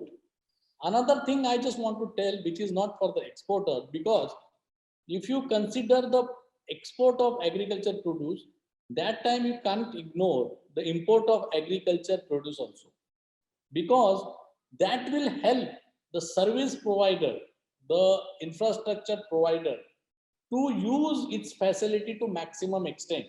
And we cannot wish away that there should not be import. There is import. Let us take the note of it. There is import of a lot of exotic fruits, apples, and other things in JNPT. So whether we can leverage this by especially the infrastructure providers for making its export facilities more competitive, and it can be utilized to the largest extent. So this import can also be utilized for that purpose. So this aspect also we have to look into. So these are my basic observations as far as the agriculture export is concerned. But as far as JNPT is concerned, we are ready and we are giving them the green channel. We are giving them express treatment, so that no agriculture container carrying agriculture produce should be at port for time which is not required. And with our the central parking plaza, now 3 terminals can have a combined facility there. We are providing refer points also there, so that they can come there, park their container, and immediately when the slot is available, they can load it. So we have given this facility that also reduces their a lot of cost and time. So these are the basic things, basic observation I would like to share with you. I am open if any other suggestions are there, or anything you want from JNPT that we should do it for the agriculture export, I am open to it, and definitely if it is the suggestion worth implementing, I will do that. Thank you. Thank you, Umesh ji, for that updates on the infrastructure facilities that are coming up at JNPT, and also for the JNPT's commitment to treat agro exports on priority. I would like Tarlochan Singh ji to put quick remarks or questions on this so that we can move on. Yes, Umesh ji, we know the JNPT is has the wonderful infrastructure. All the necessary facilities are there for, especially for the perishable and the horticulture exports. And JNPT is doing keep on updating their facilities and infrastructures. The only thing I would like to say is as Sir has also emphasized on the imports. Imports are equally important. They are not bringing the containers for export, but also lot of revenue in terms of the import duty. This import duty only comes on the imports. So I am 100% agree with the sir. We should not mind importing the goods. It is the trade. Thank you, sir. Thank you. Thank you very much, Umesh ji, and also Tarlochan Singh ji. Now we have two speakers, Mr. Ravi Jakkar and Mr. K. Srinivasan. So I would like to bring in Mr. K. Srinivasan, who is the Senior General Manager at Concord. From 1992, he is with Concord and instrumental in commissioning ICD Tuklabad, the most important ICD of the northern region. He is instrumental, and also he associated with Kanpur, Jodhpur, and Jaipur ICDs. Established a greenfield multimodal logistics park at Tihi Indore in an area of 100 acres in the shortest period of 1 year before moving out to the newly created distribution and logistics division at corporate office. So welcome, Mr. K. Srinivasan, to the webinar. Thank you very much for joining with us today. Sir, you have been hearing all the speakers right from the exporters to the port scenario. There are two pertinent questions came up. One is now the lot of cargo is moving from road to rail. So how is the scenario? The second one is the availability of containers. So you are being an important ICD. How is the scenario of these containers, and how much of rice exports you see at your facilities? Over to you, sir.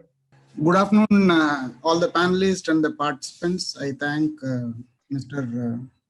Ram Prasad Ravi for organizing such a wonderful webinar on a very crucial time. So I have been given some 4 or 5 questions by the organizers for giving those things. I will cover up that also.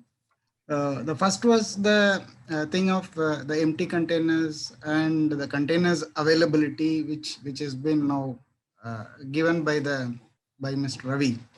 Empty containers, as far as Concor owned empty containers are concerned, there is no dearth of empty containers for inland movement. All our hub points are regularly fed with the enough number of empty containers for the regular movements. So that part is not a problem. But the thing is that for exports and imports, there is a concern everyone knows. Empties are not available, and the repositioning takes time, and various countries are having various rules and regulations. So the clearance of the cargo is also a question. So as far as India is concerned, the import containers dwell time analysis reveals that in Concor ICDs, we were able to clear 80% of our imports in 10 to 11 days. So that is the right from arrival to the dispatch of the cargo from the ICDs. So that gives a figure, that is one statistics which we can share with you. The other point is, what was the role of Concor in sustaining the supply chain during the lockdown period? So I'll quickly give one or two information only, just for the time sake. We have, all through this lockdown period, Concor terminals and Concor regional offices, corporate office were fully working, of course, with the minimum number of people and work from home concept. So that was not a issue at all. Since 2019 April onwards, all our files have been digitalized and no physical files are permitted to be moved in within the organization. So we were very, very comfortable to execute all our functions from work from home. And rather, my management was having enough time to use this to restructure the company's formation itself. So we have moved essential items of food grain, pulses, FMCG, medical equipment, pharmaceutical items. Though these are all the essential items. Other than that, all the industrial goods which were pending for movement or which were stuck up at various places were also being moved. So in all, we have moved a total tonnage of 6,58,766 metric ton during the lockdown period only. In terms of TUs, it works out to 27,500 TUs. And in EXIM case, we were very instrumental to move the import cargoes which were en route arriving at the ports, especially JNPT and Chennai port. So we have, customs have permitted a new concept called extended gateway for ICD Thondiarpet in Chennai and for New Mulund for JNPT. So all the import containers, DPD containers were moved into these places so that the port is not getting congested. So that was a very tremendous movement which Concor has done. To support this, the empty movement freed by Indian Railways were so encouraging, so that the faster evacuations were there. There was no economic burden on anybody. So that went well. So these are all the major two issues which we wanted to tell this. And the various schemes Concor introduced to attract the cargoes or for movement of agri producers. So we have been enlisted as one of the implementing agency by Ministry of Food Processing Industries for perishable movements, which will entail for the subsidies granted by government. And we have started movement for this Iran by providing Concor containers. So we have inducted around 200 containers into this movement. All this we have started in late September 2020. So far we could send 186 containers to Iran. It is touching Bandar Abbas. All these 186 containers are fully with rice only, all through with Kandla port. It started from all are from northern belt only. And we have plans for opening up to Dammam and Jebel Ali ports also. One interesting thing was we have created one new vertical for meeting the challenges of the first mile, last mile connectivity. So this first mile, last mile connectivity, people can opt for Concor services where there will be a seamless operations. You need not to look around or anywhere in the system. That was the first mile, last every day now on an average we are covering 400 TEUs across the country. So it is all available. Previously was with only our domestic containers. Now it is available for EXIM cargo containers also in all our ICDs. So this has given a very good feedback from the importers and exporters that they could freely undertake the movements without any hassles and in a transparent manner. And we have given a new concept for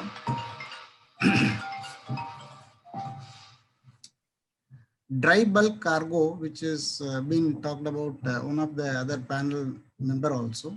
So we have given a new concept for maize cargo, which can be loaded in loose without bagging them.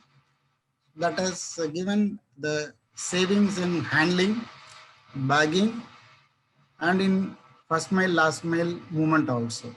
So this we have experimented, and successfully we did some 10 rates cargo from Gandhidham to various other parts in the southern region. So we are trying to implement this for FCI movements as well. If it is taken up, definitely a lot of savings will be there. Efficiencies can be increased. That will end up in very big savings for everyone. And for agri-related commodities, we have one terminal of joint venture with joint working group at Nasik, which is dealing with okra, green chili, bottle gourd, all these other crops which are in that Nasik area. That is connected through Mumbai and this JNPT by air as well as by road. Now we are trying to connect this by air reefer containers and general containers through rail connectivity, which we are working out. Maybe in coming month, we may be able to complete that one.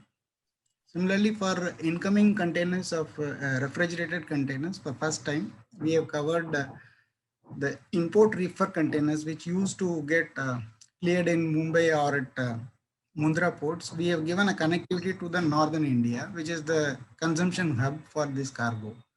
So the import containers are lively moved with power packs from Mundra port to ICD Badi, that is in Rai, Sonipat, which is 20 kilometers away from the Azadpur Mandi. So, so far we have moved around 4-5 trains, and today we are getting a loading of around 17 containers in one lot, which is a very good sign. So gradually we have started with, we were able to only start with only 2 containers. For the 2 containers, we have given a dedicated power pack. And now we were able to get 17 containers. So it is slowly improving. This all started in this December only, not far off. It is December. It is all covered in this. And the good news is that this, after the empty containers, which used to come as empty repositioning from Bombay area or Mundra area to north for getting an export cargo. So these containers are now getting used from northern area itself. From Badi, it is moving to Dadri. From there, it is picking up the buffalo meat or any other cargo which is available here for exports. So this is the recent development which I wanted to tell. Cross-border Bangladesh has been spoken about. For that, in addition to the railway wagons movement, Bangladesh and India have entered into the treaty for permitting of container trains as well. So now we have been permitted to move 30 wagons of container trains from Majarhat in Kolkata area to our Binapur.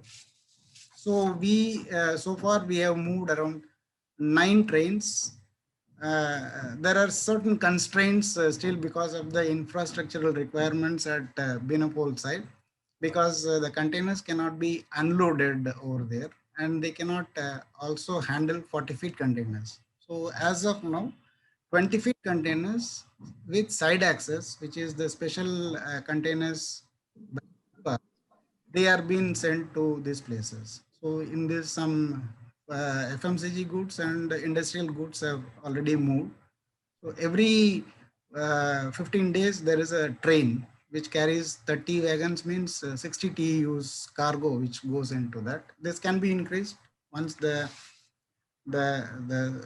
fact is there is absolutely no problems in customs clearance. It is very easy, and trade can take a note of this.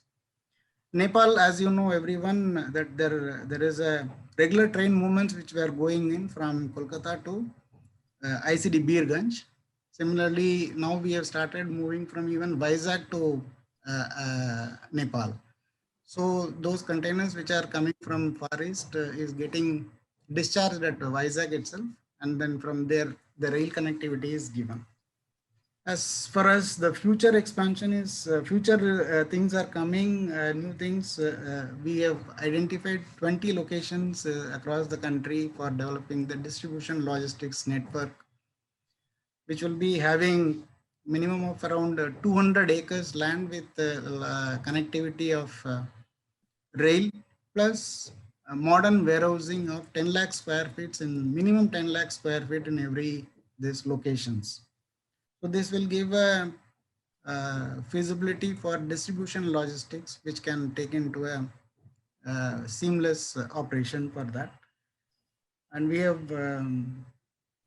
also giving a trial for dry bulk cargo other than the maize cargo, which I mentioned. We were also experimenting this with a very big way with cement for bulk cement movement, and similarly on fly ash also. So this will be a very big industrial movement, commodity movement, that will eliminate lot of logistics cost. Around 20 to 30% savings will be there in the costing factor. As far as the technology is concerned, we have also tied up with one new technology which is called as ice battery technology, which requires no power for 3 days. And it works on remote locations also. There is no need of any electricity, and this maintains 2 to 8 degrees temperature. This will be a very big technology which we have already tested with this ice battery carts, which is of 1,000-liter capacity like our refrigerators. So it has proved a successful result, which has yielded the farmer directly as benefited in a movement which the trial was conducted. The farmer was able to get 200 to 300 rupees per box of an apple, from which has been moved from Himachal to Hyderabad. Similarly, Himachal to Mumbai also there was a movement in which the value addition was there. This can even be a better thing than the refrigerated movement, because the moisture content which is getting deteriorated in the normal refrigerated container will not be there in this case. So it's slightly a better model, and this is the latest thing, which is a Japanese technology. So which we are trying to introduce in India. So we can expect some EUIs also in the next month. Thank you very much, Mr. K. Srinivasan, for this detailed update on all the facilities that are being created in view of the agri exports. It's my pleasure to invite Mr. Ravi Jakar, who is the Chief Strategy Officer of Alcargo Logistics Limited. He leads the overall strategy for the group and also manages investors relation. He brings in a unique blend of entrepreneurship, consulting, and general management experience with nearly 17 years of leadership and CXO roles. In his earlier stint, he led the corporate strategy for Alcargo and managed business for PFD in the South Asia for logistics and maritime infrastructure consulting, catering to both government bodies and large corporates. He has rich experience in business strategy, financial analysis, private equity funding, product design, setting up new ventures and factories. That's a very varied and lot of experience in several fields, Mr. Ravi Jacker. Thank you very much for joining us this afternoon, and thank you very much for your patience.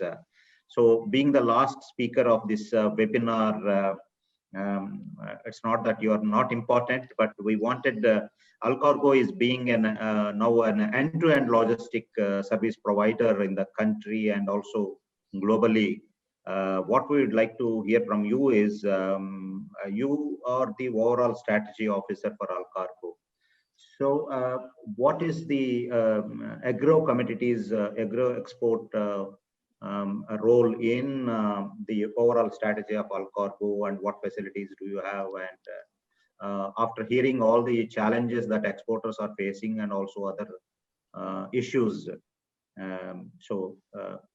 please go ahead and explain us from your perspective the scenario. Thank you very much. Yeah, thank you, Mr. Ramprasad. My fellow learned panelists have already covered a lot of points, and it's been a pleasure on my part as well, hearing so much insights on the agri-logistics. We believe there's a huge requirement to service our farmers' requirements in providing them with efficient logistics. And we believe it's also a great opportunity for logistics companies to evaluate agri-logistics business. And therefore, we are contemplating various investments and opportunities to work in the agriculture domain. As of today, our limited experience is in various commodities that we handle through our CFS ICD network across the country, such as pulses in Chennai or cotton in Mundra, or some of the other commodities we handle in Dadri and the JNPT CFS. But I would like to take this opportunity to speak about the overall export competitiveness that we are trying to speak about during this webinar. So as I look at the export competitiveness for the agriculture sector, I believe there are 4 pillars to it. The first is to have the right crop. Second is to ensure best productivity. Third is to ensure zero wastage. And the last and most relevant to this webinar is efficient transportation. Speaking about the first part, which is right crop and productivity, I believe we did a great job by getting into soil health card initiative, but it's been almost 5 years. There's a lot more that is desired to be done using that information, some analytics to be set up, and the soil health card data needs to be made better use of in making the right selection of crops. A small example, date farming experiments in Rajasthan, which have been pretty successful of late, I believe are at least 20 to 30 years delayed. So that's the kind of focus we need to have in educating farmers and making them more aware of what kind of crops can they grow. And we have the data available through the soil health card, which needs to be made use of. The second part, which is beyond crop and productivity, which is about how do we ensure there's no wastage, because almost 10 to 20% of our agri-produce gets wasted for lack of right infrastructure. How do we ensure that the transportation is more efficient? Speaking of infra, we have this export policy focus also on cluster of creating fruits and vegetable growing areas. But the hard reality is that we significantly lack the infrastructure required to keep those fruits and vegetables preserved. If you look at some broad ballpark numbers, India is the largest producer of banana, almost 5 times that of Ecuador. But how much do we truly export? How much are we able to export? I think it's not even 5% or 10% of what Ecuador exports, despite being 5 times Ecuador in production. So the challenge is from farm to port, because beyond port, the logistics is still largely sorted out. But from farm to port, how do we ensure that there's a government incentivization and private sector initiative, which has to work hand in hand to keep the cargo safe? So therefore, I believe there's a lot of work which needs to be done on the cold chain transportation. We have all been speaking about it, hearing about it for many, many years, but I think some focused, meaningful initiatives need to be taken. For an example, maybe there are large logistics parks being set up, which have, let's say, 1 million square feet or more capacity. The government could perhaps subsidize some element of a 50,000 square feet cold chain warehouse, which has to be mandated to be set up as part of these large logistics hubs, which are coming across the country, so that agri commodities can also benefit from these large warehouses, which are otherwise making our e-commerce and other consumer goods transportation very efficient. So some of those focused initiatives in public-private partnership, I believe, would be helpful. On the other side, my fellow panelists, Mr. Rai mentioned about the importance of making the whole operations itself efficient using technology. I think that's the key thing which needs to be brought in, all the mechanization, automation using document AI, etc. And also perhaps from a policy perspective, that's where the government's role comes in. If you look at logistics cost as a percentage of GDP, that's a number which, you know, has been floating around more or less the same ballpark figure for last 15 years that we've been debating and discussing it. The challenge is that the logistics does not differentiate the commodity or the price of the commodity. It's the cost which is incurred in running that particular ton kilometer. So if you want to promote agriculture produce, one, it will happen automatically through selection of right crops by making, you know, more commercial crops, which will be more viable to be transported over longer distance. Perhaps the government also needs to look at particularly the cheaper crops, somewhere the transport policy needs to be differentiated. My fellow panelists spoke about the toll charges. Could there be a differentiated toll policy for vehicles carrying agri produce? Because a truck of wheat cannot afford to pay the same toll which a vehicle carrying iPhones can afford to pay. Just to draw a parallel, you know, it's like in two extremes. But somewhere there needs to be cognizance of the logistics cost as a burden on the agri commodities as a percentage, and the policy can be tuned towards that. And I believe some of these initiatives will be far more helpful to the agri community rather than the tax ropes, which do not really end up benefiting 95% of the farmers anyways, who are marginal in their land holdings and therefore the produce. So I think it's a combination of promoting cold chain infrastructure, making the transport more viable for low cost commodities, and thereby making the whole agri supply chain more efficient and workable. And besides that, two other things which I believe are very important for making the India's agriculture export competitive are branding and technology. Today, we have not been able to brand our agricultural produce as special. When somebody buys a Jamaican Blue Mountain coffee beans, people pay almost close to 1000% premium over beans grown perhaps maybe a few hundred miles away from the same location. Why can't we focus on creating some of these nice stories around India's agricultural produce? Why can't we create the Jamaican mountain coffee brands equivalents in India? My fellow panelists spoke about the increasing exports of turmeric. That's a heartening sign because turmeric is gaining huge popularity. It was not there 10 years ago in London stores, but it is there today almost everywhere. But why can't we move from the bulk transport of turmeric to the turmeric latte sachets that decorate the aisles of whole food stores in London? So that's where I think the focus has to be more on how do we bring value add. Just trying to bring down, keep the focus on how do we reduce cost without any innovation is not going to work.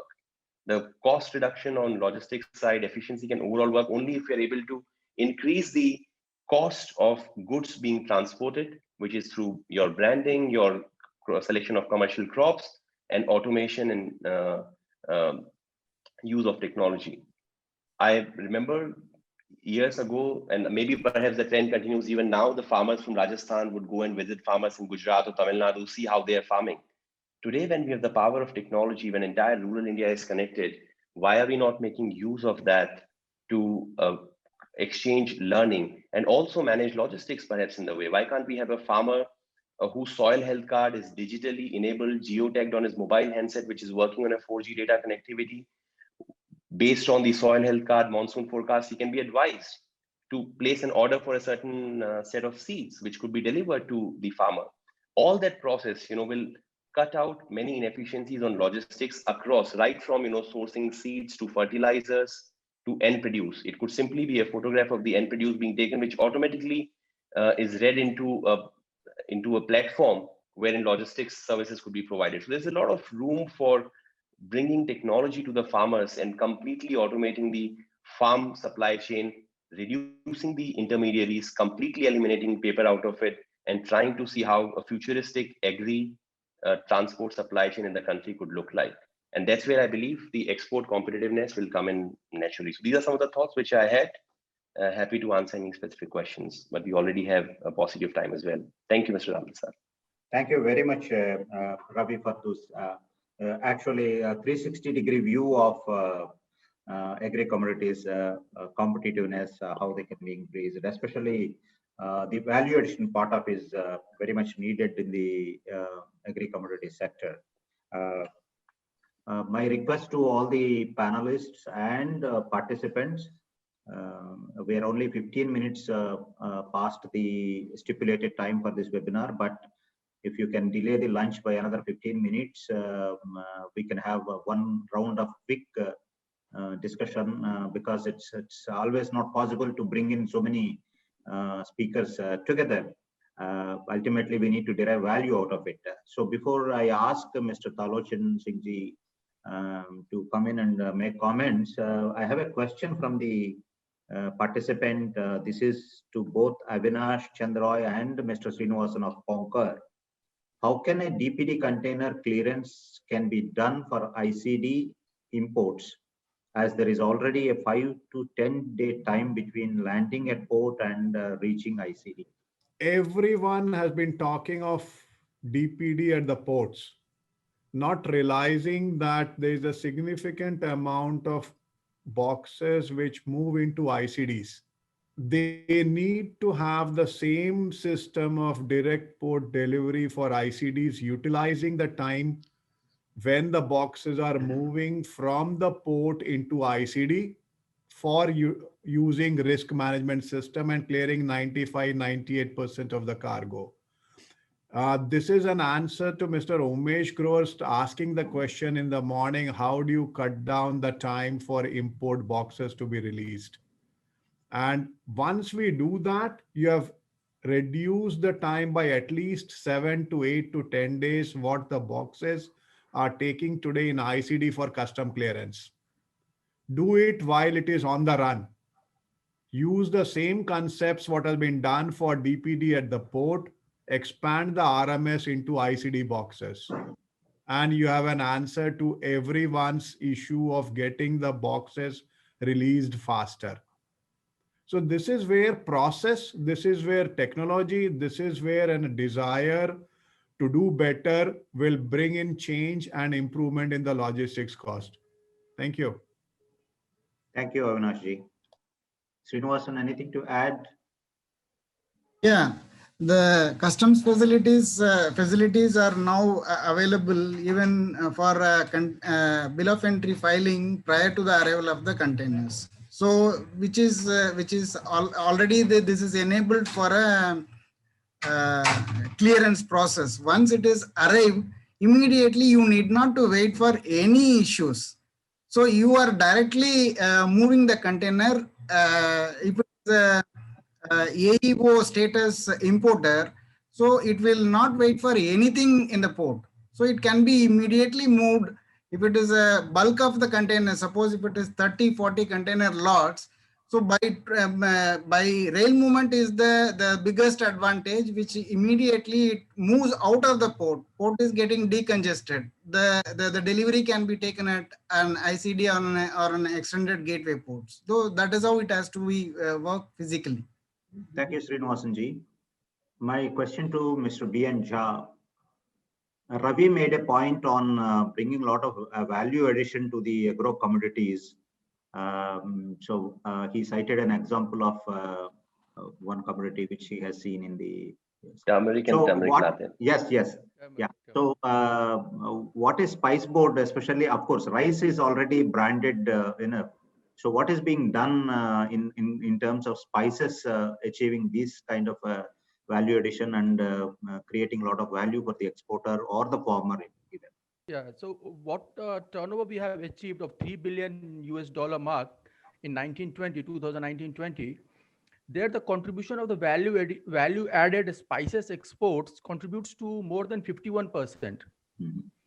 And in value addition, it means that the various spices, those who are in the form of extracts, say oils, oleoresins, and the nutraceuticals, cosmeceuticals, it is being used also in various Ayurvedic combinations, various herbal for uses. So there are multi-purpose use of the spices. What we are having around 52 spices. So generally it acts as an immuno booster. Definitely Mr. Ravi Jhakar has told about some innovative, that turmeric coffee latte. So that is definitely innovative that some of our this one entrepreneur those who are into these fields, they must look to that, because it requires a combination mixing of particular proportion of curcumin, that is the extract of the turmeric, with a proper combination of say coffee, that the crushed beans coffee along with the turmeric, and with whatever, maybe black coffee, or if anybody is interested in the milk coffee. So that sort of thing can be definitely, it is a very innovative ideas. So that definitely can be tried, and that is true also for other spices like ginger extracts. So that which gives a very soothing effect to the throat if you are having a cough and all that thing. So that also, it is very innovative side of that. And also there are other spices like ajwain is there, so which is a very good for the digestion purpose. Even the cardamom is small. Even you clove you see for your mouth freshener, you see for your tooth. So there are multi advantages there from the health perspective. So definitely these innovative things can be thought by the upcoming entrepreneurs to incorporate those ideas into the practical field, right? Thank you, Mr. Jha. Mr. Ramanujan, Captain Ramanujan, who is the CEO of Logistics Sector Council, he posted a suggestion that they are offering bachelor management studies in agri storage and supply chain in a degree apprenticeship format. So the endeavor is to have a trained HR in the agri distribution chain. So his request to the esteemed panelists is to provide apprentice opportunities for these students so that we have logisticians by choice rather than default. So that's a suggestion, so which may be considered. So before getting on to Tarlochan Singh ji, any comments from you, Mr. Dr. Ajay Sharma? It is a very good suggestion by a person who is saying that agri storage and logistics training program. I can promote it as I am promoting analysis of basmati trainees. Ask him to write to me in details at lama@lamarice.com. We will connect you. We will connect. Absolutely, it's a pleasure. Thank you very much. And secondly, there is a question with Mr. Jakar. We are looking for, we means exporters, big exporters, those who are handling around 100,000 tons, are looking for companies, those who can handle their product from their mill to the port. We started with Black Buck, but it failed because they got involved with the local transporters, and local transporters cheated them. So we should request Mr. Jakar to bring such big companies of logistic in India, those who can handle at least 100,000 tons of stocks from their mills to the port. It is a big added. That is with a special reference to non-basmati rice. Right. Thank you, Mr. Sharma. We'll connect separately with you. Like I said, agri-logistics is indeed a priority sector for everyone today, and we are also endeavoring to find opportunities where we can add value. So we'll certainly look into your suggestion, and I'll also touch base with you on that. Thank you. Another request is for Mr. Tarlochan Singh. Since he is sitting at a seat where voice of exporters can be raised with government, may I request Mr. Singh to promote basmati rice or rice commodity with the government so that they can make some policies for road tap as well as can promote basmati rice in an international market. Sure, sir.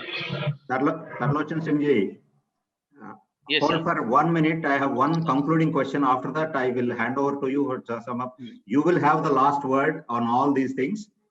This is from Surajit Chakravarti. Earlier, we used to have a dedicated berth at Kandla for rice vessel, so it was discontinued. So can it be considered at ports having a berth for agro commodities? I don't think it's possible, but your comment, sir.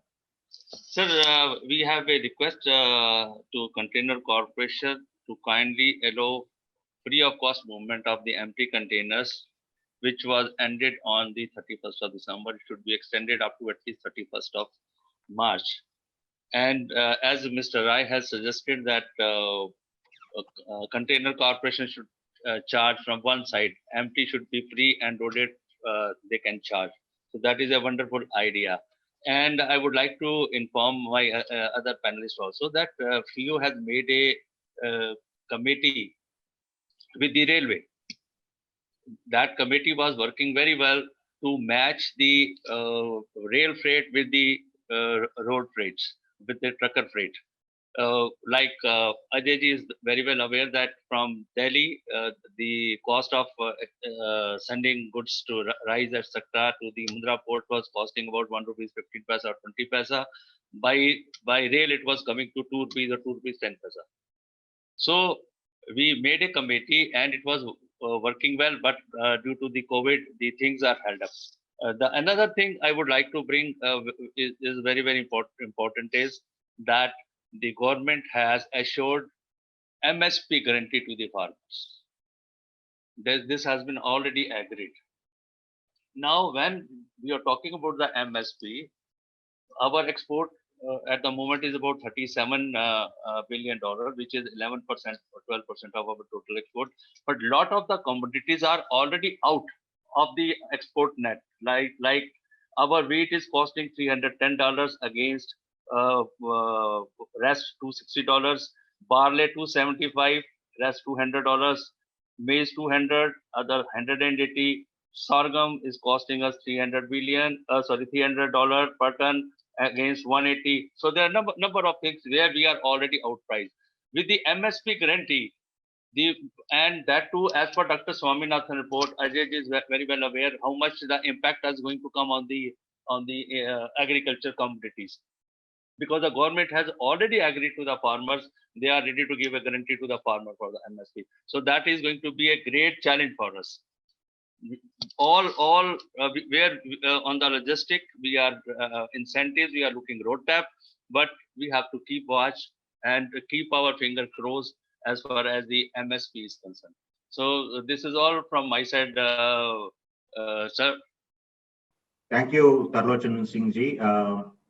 I will not take much time. Before conclusion, I would like to say, let us, this is a very, really, I have received a lot of comments saying that this is a very important webinar at a very right moment, because the Agri exports are happening and then there are issues around the supply chain and logistics in making it more competitive. So let us focus on the positive aspects of it. Dr. Ajay Sharma said the rise in exports will continue for the next few years to come. That is a very, very positive and a very satisfying future that we are looking at.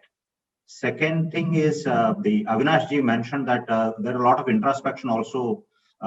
We need to make all the exporters and then see how they can streamline the processes, move towards digitalization, and then avoid all the bottlenecks. So that is another important area that we focus on, because the other issues are, I see them as temporary, because the lines and the ports have assured us that in the next 3 to 4 months to come, the problem of the shortage of containers would anyway go away. That's a temporary phenomenon. Let us not stuck with that issue, because we have seen such a serious issue like COVID in our lifetime, which we don't see. So these will pass off. We should focus more on these positive issues and then see how we can resolve. And today on the panel, a lot of these experts from different backgrounds, different business streams have come together. So definitely we can find solutions for our own problems. Ajay ji mentioned that he is looking for a large logistic solution provider, and there is Ravi Jakar to provide that. And he suggested that value addition to be come into commodities, and then Mr. Jha could look at it from the spice board angle. So these things are possible. And with that positive set of mind, thank you very much today for joining us and then sharing your thoughts. Maritime Gateway started this export series on 5-6 important verticals. like agro commodities, steel and auto. These are some of the areas, pharma, that we want to focus, bring in the exporters and service providers and government together, and then see where are the bottlenecks and then how it can be addressed. So stay tuned for some of these export-oriented webinars happening in the months to come. At the end, I thank all my panelists and all the participants staying back with a lot of patience, even 30 minutes beyond the stipulated time. I thank my partners, Conquer and Linkit, for supporting this initiative. And with these words, I thank you very much. And with this small presentation, we end this webinar. Thank you. Thank you to all Thank you very panelists and much. the Thank you. participants. Thank you. Thanks to Ram Prasad, your team. Excellent work. Thank you very Thank you, much. sir.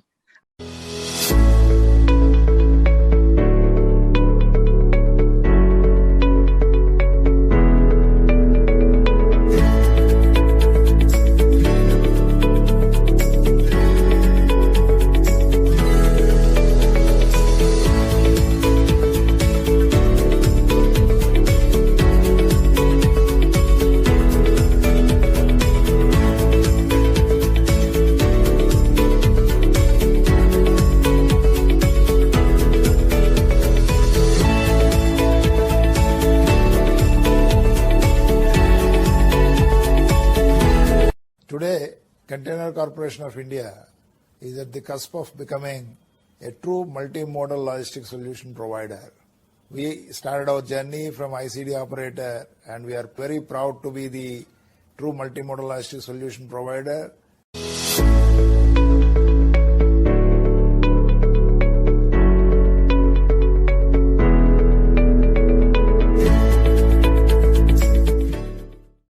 Every container's journey begins at the factory.